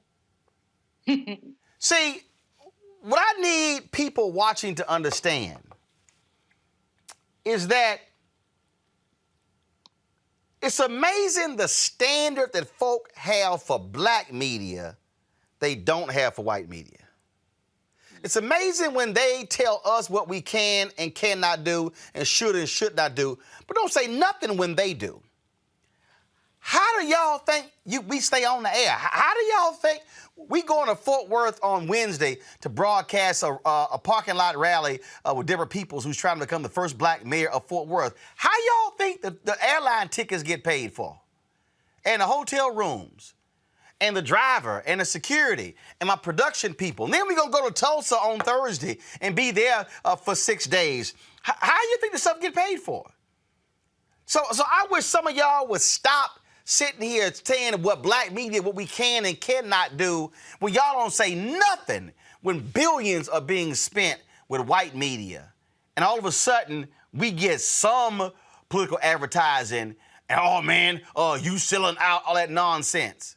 And most of the folk who doing that, they ain't even joining our Bring the Funk fan club. Ain't giving a dime, and all they doing is commenting and watching for free. If y'all want to support what we do, please support us and join our Bring the Funk fan club. Every dollar you give goes to support this show. Cash App, $RM Unfiltered, PayPal.me/R Martin Unfiltered, Venmo.com/RM Unfiltered, and Zelle is Roland at RolandSMartin.com. Folks, if you give on YouTube, don't forget we only give 55 cents of every dollar you give there. So if you give us to us direct, then we get the full 100%. So we certainly appreciate that. Folks, next month, New York City is going to have their mayoral election, and it's a whole bunch of folks in the race. We've had several candidates on already. Our next guest, who is running for mayor, is served as a city as a police officer, and now he wants to be the next mayor of that city. He's running neck and neck in the polls with Andrew Yang. Eric Adams joins us right now on Roland Martin Unfiltered. Glad to have you back on. You were on before, borough president there in Brooklyn. I appreciate it. Thanks a lot. First of all, how is it going? You're broadcasting from a car, so clearly you must be on the road out there trying to make it happen. First of all, I just love your unfiltered show, because we need real talk right now. And let me just plant a seed, Brother Roland, which is crucial. My campaign is in the philosophy and theory of Archbishop Desmond Tutu. We spend a lifetime pulling people out of the river. No one goes upstream and prevent them from falling in the first place. All over the country, New York included, all we do is pull people out of the river of crime, homelessness, lack of education, all those issues we're seeing. There's no desire to stop folks from falling in the river because we have profitized and made money out of pulling people out of the river. And that's the difference between Eric Adams and everyone else that is running. What is your core message to African Americans in this city? Why should they and others be voting for you to be the next mayor of New York City? It's about ending inequalities, and those inequalities are created based on agencies within our cities. And this is not just a New York issue that I'm fighting for. It's a national issue. I'm going to get it right in New York, and it's going to cascade across the entire country. Cities are made up of agencies, and our agencies are creating the inequities and really the injustices throughout this entire country. Just look at the fact in New York City, 65% of Black and brown children are not don't meet proficiency every year. If you don't educate, you will incarcerate. 80% of the men and women at Rikers Island, our jail, don't have a high school diploma or equivalency diploma. I know how to take our city upstream, and I'm not just a cop. I was arrested by police officers and brutalized, and civil rights leaders asked me to go into policing to fight from within. I started 100 Blacks in Law Enforcement Who Care, and I was a civil rights leader in the police department and led the reform that you're seeing across this entire country right now. So when you talk about economics, New York, Wall Street, capital there as well. When you talk about African Americans, businesses, there are some that do well, but the bottom line is there's so many people who are being left out. How are you going to make sure that every city department, that those dollars that are flowing, the billions of dollars in that city, don't just go to folks who don't look like you and I? Well, let's be clear. Let's first start with the dollars that are coming from taxpayer dollars. We spend $22.5 billion a year in goods and service and procurements. Yet much of those dollars are leaving the city, and we don't see it recycled in our small businesses. I'm going to turn that game around. Number one, I'm going to hire a chief diversity officer when I walk into City Hall. Number two, I am telling all of my procurement officers in every agency, you ought to hand in your letter of resignation, and I will make the determination if I'm going to move on that. Number three, which is extremely important, that's not being done in New York at all, I'm going to put in place a real-time system where we can monitor our agencies in real time of how are you reaching the goals that I set up for you in procurements of goods and services, and we're going to zero in on those communities that were hardest hit by COVID virus. We will reach our numbers. We will judge them monthly. And if you're not reaching the numbers that I expect of you, I'm going to move on that letter of resignation and put a person in that understands the mission that Mayor Adams has set out for our city. One of the issues that also comes up, education. A lot of drama that took place. A lot of folks are upset with these high-end or tough to get into schools that have seen significant drop in Black enrollment. Mayor Bill de Blasio waded into that. We had him on this show, and people were not happy with him at all. You have a new head of schools there as well. You also have folks, you have parents who are clamoring for more charter schools. Albany is saying, nope, we're going to put a cap on it. So, education. What is your education plan for New York City? Brother, thanks so much for that, Roland. Let me tell you something. We get caught up in the conversation and not the education. Adults are battling over something while children and babies are failing all the time. Education is wrong in New York City and across America. I sat down on my campaign trail. I met with pediatricians and neurologists. We're so busy looking at what children learn and not how they learn. The first classroom is in a mother's womb. If that mother's not receiving the right folic acid, iron, iodine, the right nutrition, that baby could be born with irreversible learning disabilities in some cases. Not all, but some cases. So what is Eric Adams going to do in education? I'm going to focus on every mother having a doula so they can understand the first 1,000 days of life, how it impacts on brain development. Then I'm going to make sure that we bring back the joy of learning into our schools.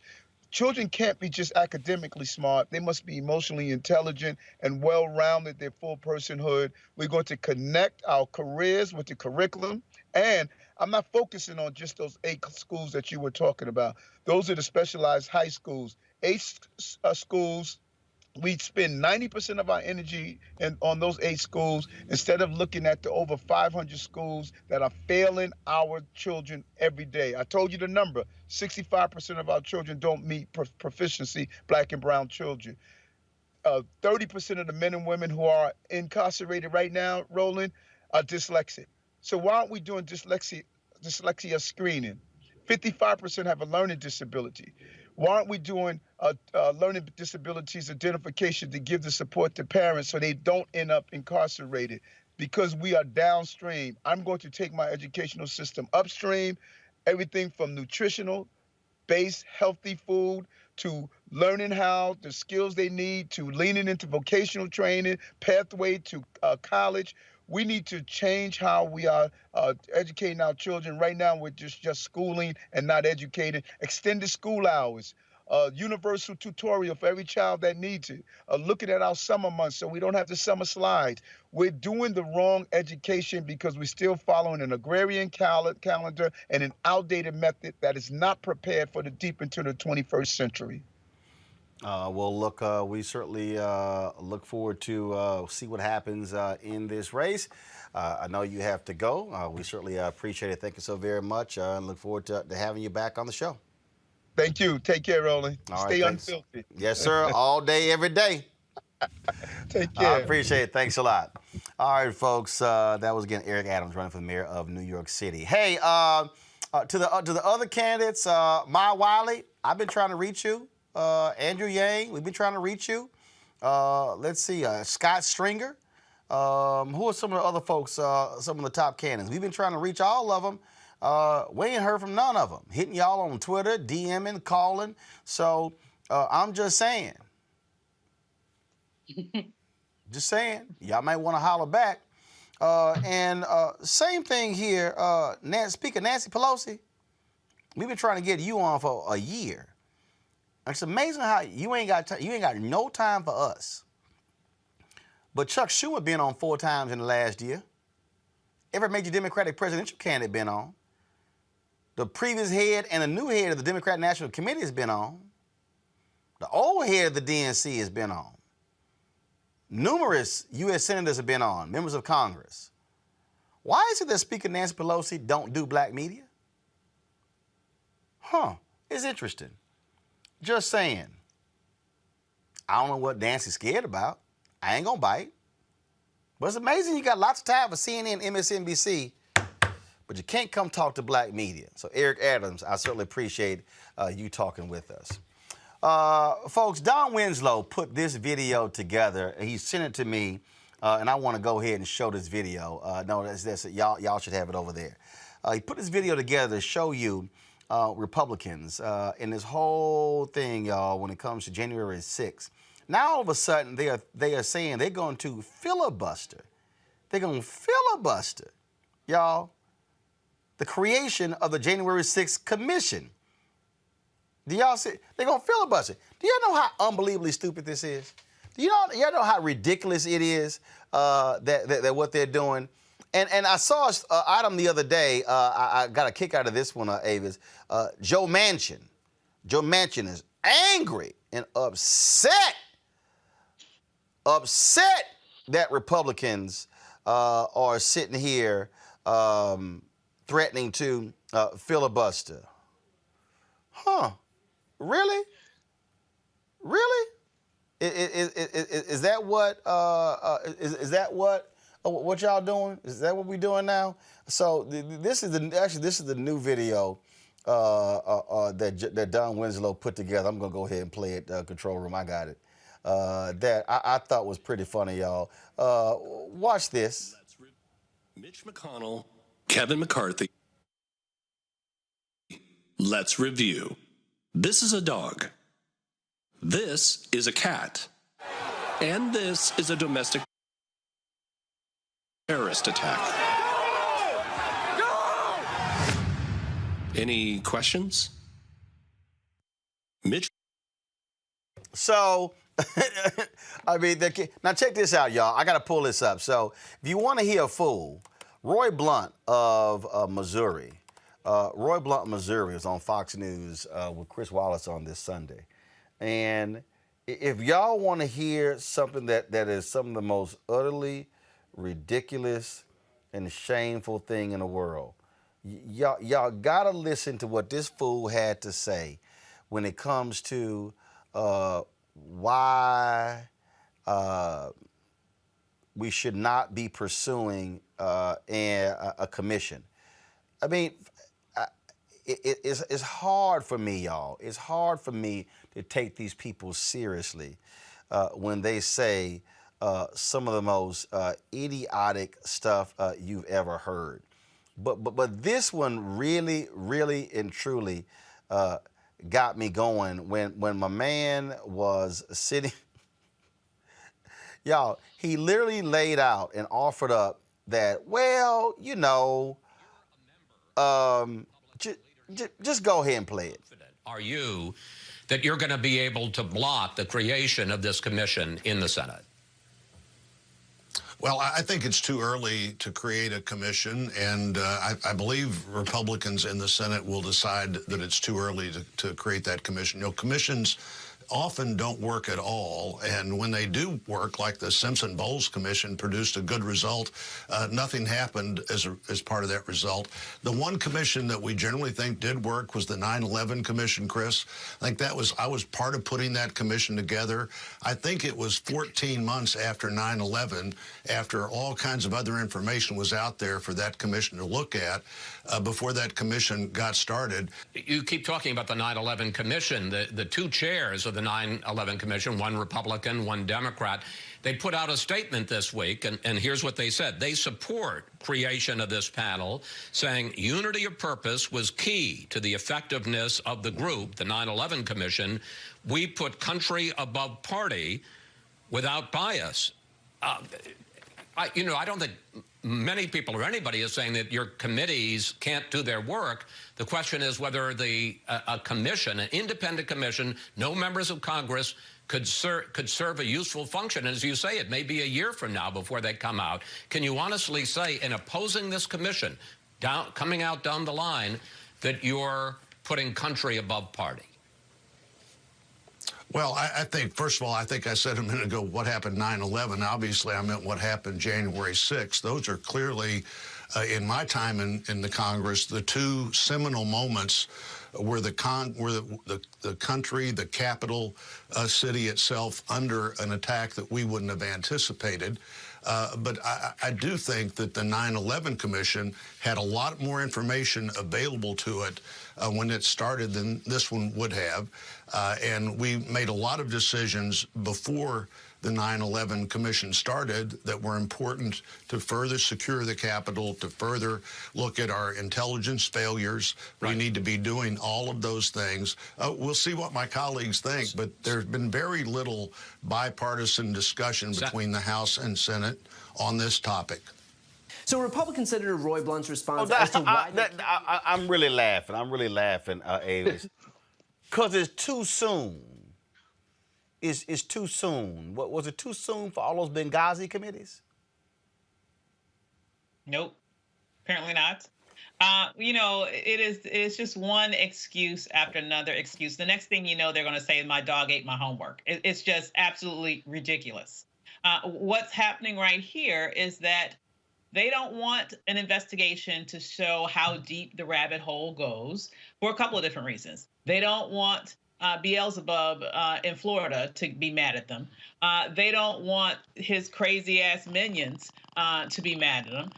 They also don't want their colleagues who are sitting right in Congress right now, who I believe colluded with a lot of these organizers to make this thing happen. We heard reports about it look like some of the insurrectionists, some of the people who were trying to have a violent coup against our government, were given a tour the day before when there weren't supposed to be anyone in the building, not to mention what was going on with Ted Cruz and others at the time, which it seemed like there was coordinated activity, including elected officials right now that are there right now. All of this happening right before the midterm elections is something that the Republicans want to avoid at all costs. So clearly, here's the deal. This party is not a party that gives a damn about this country. It's a party that only cares about power. power at all costs, absolute power, power no matter what happens to anyone, damned the policemen who got killed or pummeled and injured, specifically, in the light of people who under any other circumstances would be talking about how much Blue Lives Matter.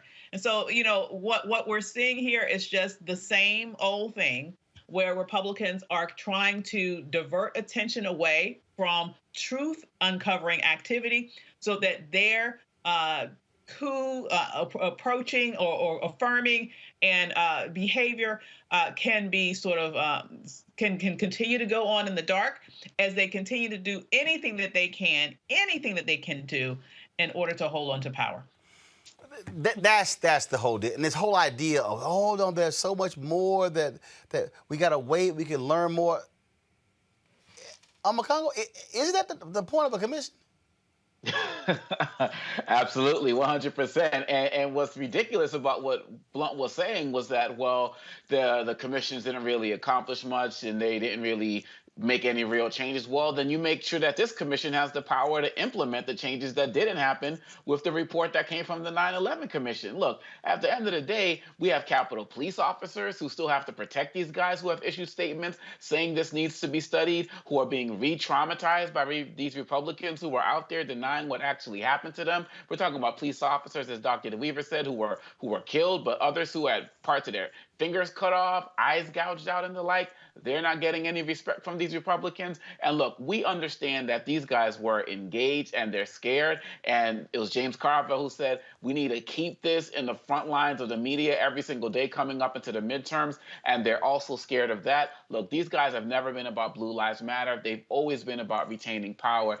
And we know that there were so many of them who are involved in this, and they don't want that story to come out. And yet this is another reason why the filibuster has to end. We had a Confederate flag flown in our Capitol. Enough should be said right there. Julian? These people there were witnesses to what happened on January 6th.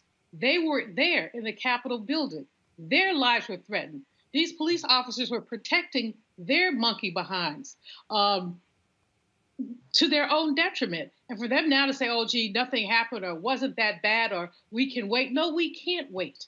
This was one of the most horrible violations of our Capitol. And it was race. It was fueled by race.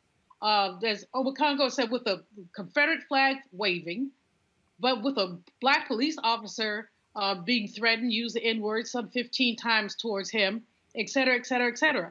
The senator from Missouri has never been a bastion of brilliance.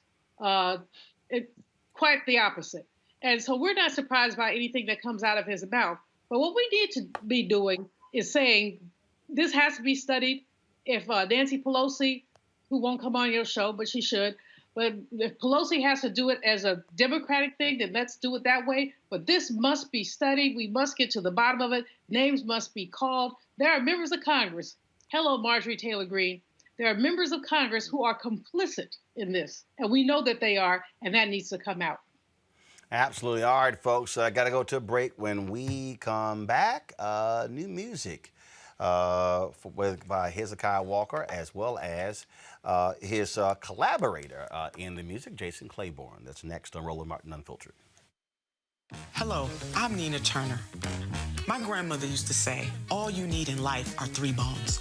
The wishbone to keep you dreaming, the jawbone to help you speak truth to power, and the backbone to keep you standing through it all. I'm running for Congress because you deserve a leader who will stand up fearlessly on your behalf. Together, we will deliver Medicare for all, good jobs that pay a living wage, and bold justice reform. I'm Nina Turner, and I approve this message. When you study the music, you get Black history by default. And so no other craft could carry as many words as rap music. I try to intertwine that and make that create whatever I'm supposed to send out to the universe. A rapper, for the longest period of time has gone through phases. I love the word. I hate what it's become, and to this generation, the way they visualize it. Its narrative kind of like has gotten away and spun away from, I guess, the ascension of Black people.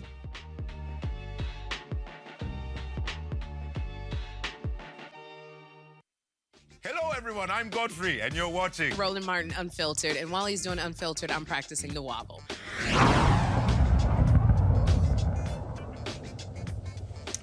All right, folks, Hezekiah Walker and Jason Clayborn are teaming up for the re-release of the hit song, You're All I Need. Joining us right now, Jason, what's up? What's going on, man? How are you? Doing great. What caused y'all to say, you know what, let's just drop it again? Well, you know what's crazy? I wrote the song about 15 years ago, and I was just like, man, it'd be cool to feature Bishop back on a song that I wrote for him. You know, we had a big hit with Better. I wrote Better for him as well. Man, I just was like, I got signed right before the pandemic and had to sit. And I was like, man, well, what better way to put out an anthem that we had together that Bishop made popular and put it out and re-release it on my album. And so now you're doing that. Is it a little different? Did y'all change up a little bit? Well, you know, we put a little, you know, I put the little young youthful feel on it, young adult feel on it, and put, you know, still same message, still same vibe, where everybody can sing it in churches and all of that good stuff. You know, Bishop came and put his stank on it like he always does, man. And I'm just grateful for him to be a part of the song. We actually have a music video that's dropping on Sunday, May the 30th as well to the song. All right, then. Well, it sounds interesting there. Anyone else on this new album the folks want to check out? Yes, Michael Lampkin, who is an incredible singer out of St. Louis, was on Sunday's Best. I have a lot of new people that I wanted to, you know, bring on to this game, to this music game, and to this gospel world. I've written songs for so many different artists that I've been behind the scenes all this time, and God is now starting to bring me out to the forefront. I've written for Ricky Dillard and Vashawn Mitchell and a whole lot of other artists, and I'm just glad that now I'm dropping my album, Jason Clayborn and the Atmosphere Changers. God Made It Beautiful, and you can get You're All I Need on this record right now. All right. Well, I certainly can't wait to hear that. Looking forward to receiving a copy. This All I Need remix. When is the album out? So the album drops this Friday, 5/28. You get the full record, 13 songs. If you're looking for that God's Property, Natalie Wilson Sounds of Praise vibe from back in the 90s, that's the sound that we're bringing you on this album. 13 songs, no skips. It's a song on there for every generation, from the young people all the way to the senior citizen. We got something on there for everybody. All right. Jason Clayborn, man, we appreciate it. Looking forward to checking it out. And Bishop told me he's going to call you. All right. Tell him, hit a brother up. Yeah, he said he's going to hit you up. All right. Jason Clayborn, I appreciate that. All I Need a remix, and the album's out on Friday. Thank you, sir. Thank you so much. Thank you very much. Folks, there's nothing like a good old family reunion, but what happens if they choose to stay? That's the basis of Netflix's comedy family reunion. I caught up with the show stars, Loretta Devine, Anthony Alabi, and Tia Mowry. Hi. How we doing? Glad to see all of you. It's always great. Wish it was in person, but it's all virtual. And so we don't have much time, but I got to get started. And I'm sorry, y'all, but I got to start with Houston first. I'm born and raised in H-Town, Jack Yates graduate. So I got to start. I got to start with Loretta. Loretta, how you? Plus, I'm an alpha. She's an AKA, so we got. How are you? It's great to see you. Indeed. Let's get right to it. I grew up in Houston, huge family. My grandparents, we went to the same church, so every Sunday it was literally 30 to 50 people at their house every single Sunday. And so what I really love about this particular show is the family dynamic. We didn't have a situation where kids went into the room and adults were over here. We were always all together. Loretta, talk about why that's important to show that and deal with the stuff that families have to deal with. Well, I think it's to be able to look inside a home is extremely important now. There's so many things that people don't know about Black families and how we love each other and how we give and take with each other. And this is a great example with them moving back into my house and and with all their kids, and then deciding to stay forever, and us being based in a Baptist church, and Miss Tia's character is, I don't know what she's doing, raising these children without even whooping them. I mean, it's like we need to break. We need to get it all together. So everything you can think of, good and bad, happens in this family, and we share it with everybody, and we do it with love, which is the great thing. Tia, what's wrong with you? Because I ain't got no problem whooping the behind of a kid. Act a fool. In fact, you in my family, you ain't even got to be somebody's kid. Every aunt and uncle had the right to jack a kid up. Listen. My mother whooped my behind, okay? So anyway, my point is that I just wanted to, I wanted to rebel and just do something different. I was like, okay, this is the traditional way of doing things. My grandmother whooped my mother now whooped us. And I was like, let me just try something different. Break I mean, and, Loretta may think differently, but so far things are going well. I'm also, wait, Loretta, you know what it is? I'm also a psych major. So I studied growth and child development, and I've just learned other options. Help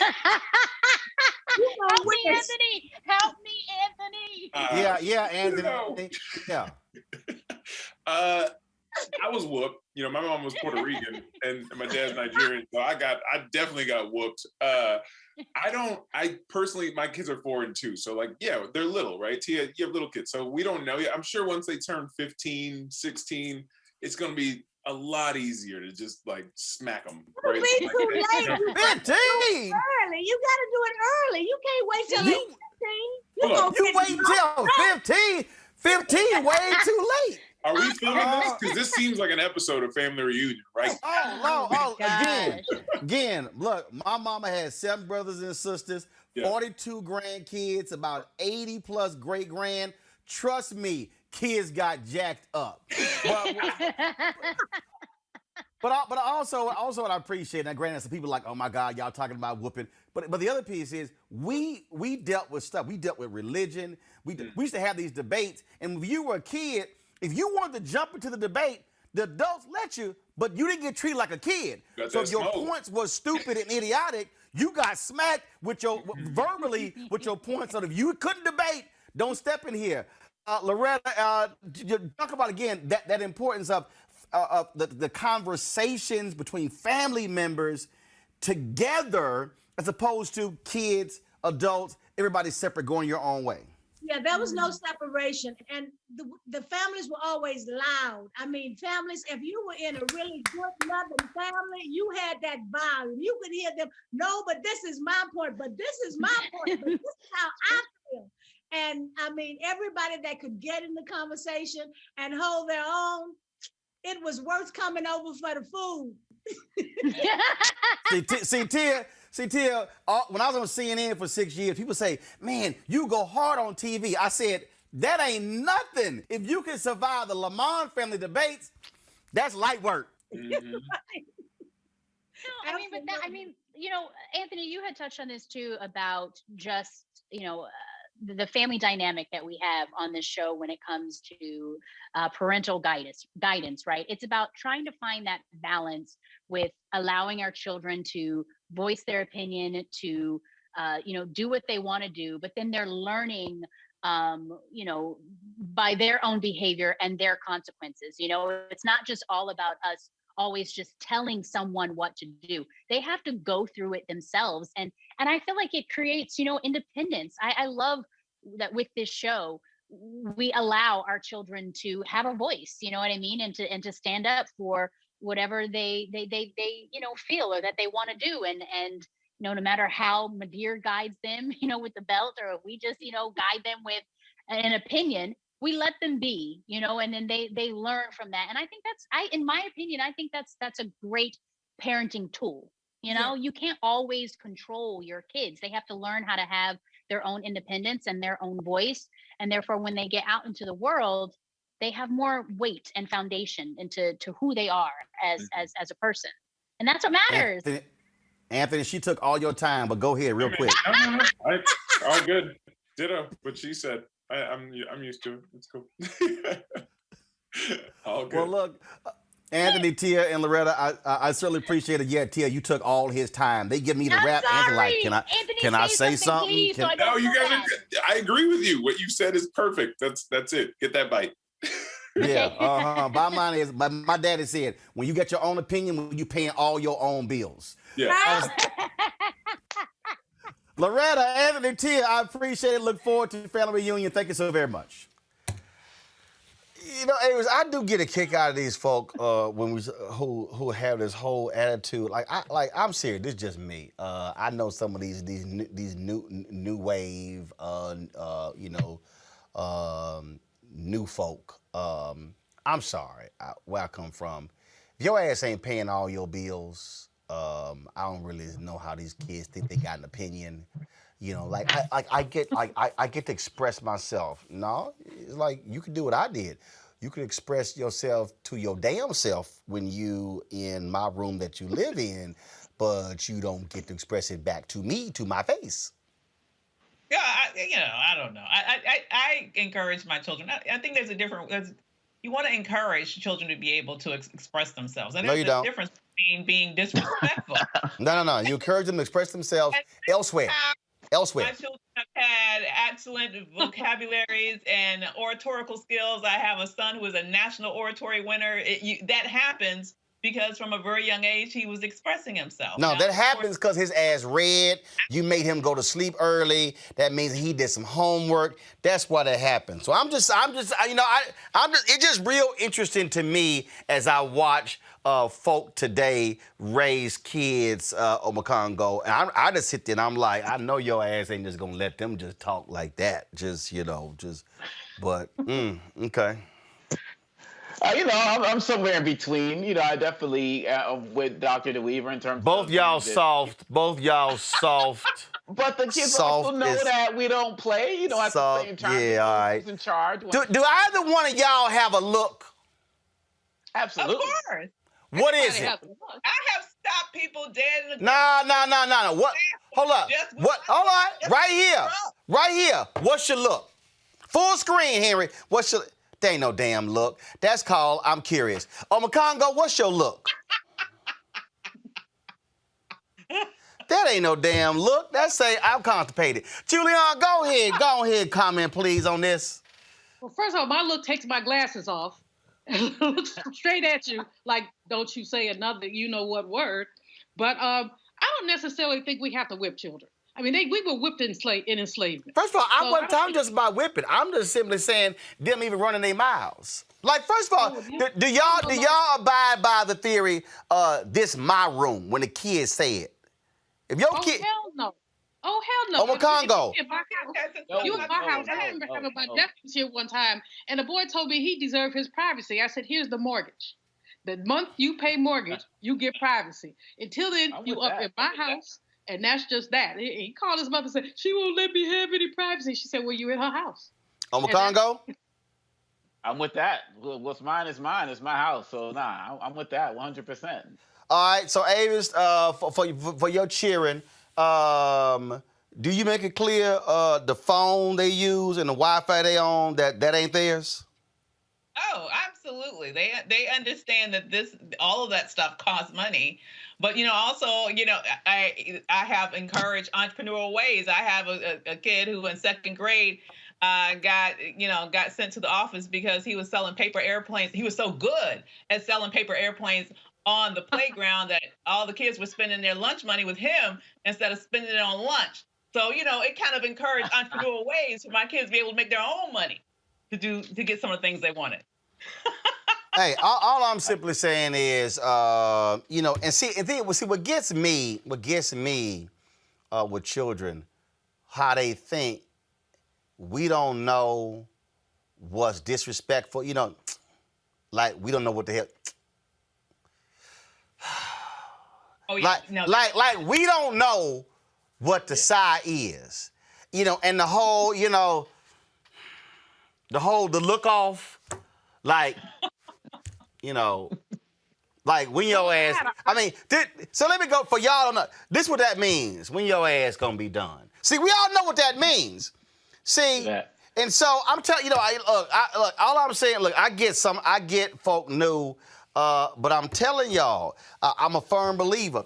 Some things that are old school should remain new school. And I had somebody just said, oh, the previous generation failed us. No. The problem is when that next generation go, I don't want to do that to my kid because I didn't like it when it was done to me. And that's why you're going to have an ignorant-ass kid acting a fool with you.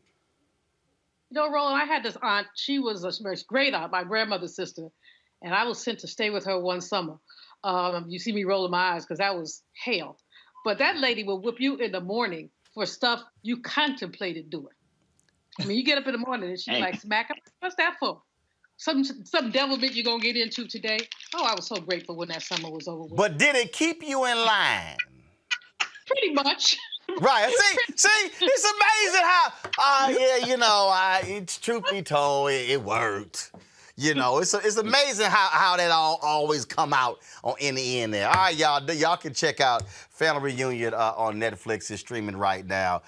Avis Amakongo, Julian, I certainly appreciate that. If some of y'all got kids out of control, feel free. Look, I have them straight in 3 days. 3 days. 3 days. Wow. 3 days. 3 days. And the last day and a half is just for good measure. They'll be straight in the first 36 hours.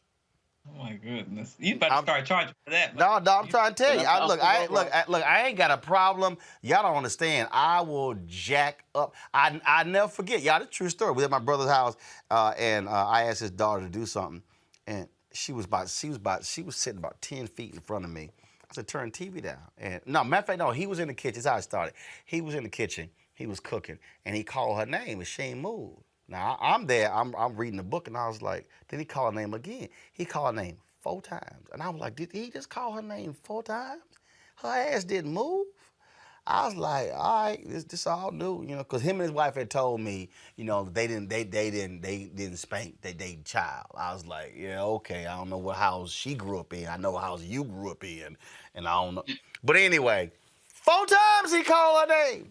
So the TV was real loud, and I said, Lizzie, turn the TV down. She ain't moved. Y'all, she ain't even 10 feet in front. I said, Lizzie, turn that TV down. She ain't moved. I said, turn the TV down. So I snatched her ass. My brother's like, now look, now you see, now remember, we don't spank Lizzie. I said, oh, it's all cool. I'ma beat her ass. Y'all don't spank her. So your rules are still in place, but ain't no way in hell I'ma have a little child get called, ignore me 4 times and not be a response. Oh, she got jacked up. She ain't do it again. I bet she hear my damn voice in her sleep. See, I'm just saying. So some of y'all can go ahead and try that. I'm just saying, go ahead. Then you gonna have the more ignorant ass kids running around here acting a fool. And then y'all wanna, dang, I should have handled that before they would turn 6. Not a hell on wheels. I know some people go, y'all gonna be sitting there emailing me, tweeting me, on comment, no, we shouldn't be doing that. I ain't say do it all day like Julian's aunt did. I'm just saying, a few times will get you straight. And you'll remember, I ain't gonna do that because I might get my ass whooped. So let me just go ahead and think twice. Because that happened to me. I was gonna do something that's kind of like, if I do that and then he find out, man, I'm gonna be sore for about 4 or 5 days. I'm just gonna go ahead and skip that. I'm just gonna skip the sore part. So we good. Y'all watch Family Reunion on Netflix. Pal, I appreciate it. Tomorrow, folks, we're gonna be, of course, focusing on George Floyd. Tomorrow's the 1st anniversary of his death. We're going to be live from Black Lives Matter Plaza. Hopefully it doesn't rain tomorrow like it is in Albany today here in D.C. We've been live streaming events from Minneapolis for the last 2 days, and we'll be doing so tomorrow as well. Be sure to tune in to us. Don't forget, if y'all want to support what we do here at Roland Martin Unfiltered, you can join our Bring the Funk fan club. Support us via Cash App, $RM Unfiltered, PayPal.me/R Martin Unfiltered, Venmo.com/RM Unfiltered. Zelle is Roland@RolandSMartin.com, Roland@RolandMartinUnfiltered.com. And if you want to go ahead and just put your order in now for me to jack up your kid, just go ahead and pay right there, and we'll go ahead and handle it. Folks, I'll see y'all tomorrow right here on Roland Martin Unfiltered. And before we go, you know what? I need to go ahead and do this here. Hold on here. So, So let me show this here, y'all. You know, look, Anthony Anderson, you know, he been out here working out on his Big Willie challenge. And so let me show y'all what he posted. Kill the music, please. This is what he posted today on his Instagram. Go ahead and turn it up. Y'all hear it? Let's get it. It'll start over. All right, everybody. Monday motivation. Let's get it. Roland Martin, this is for you.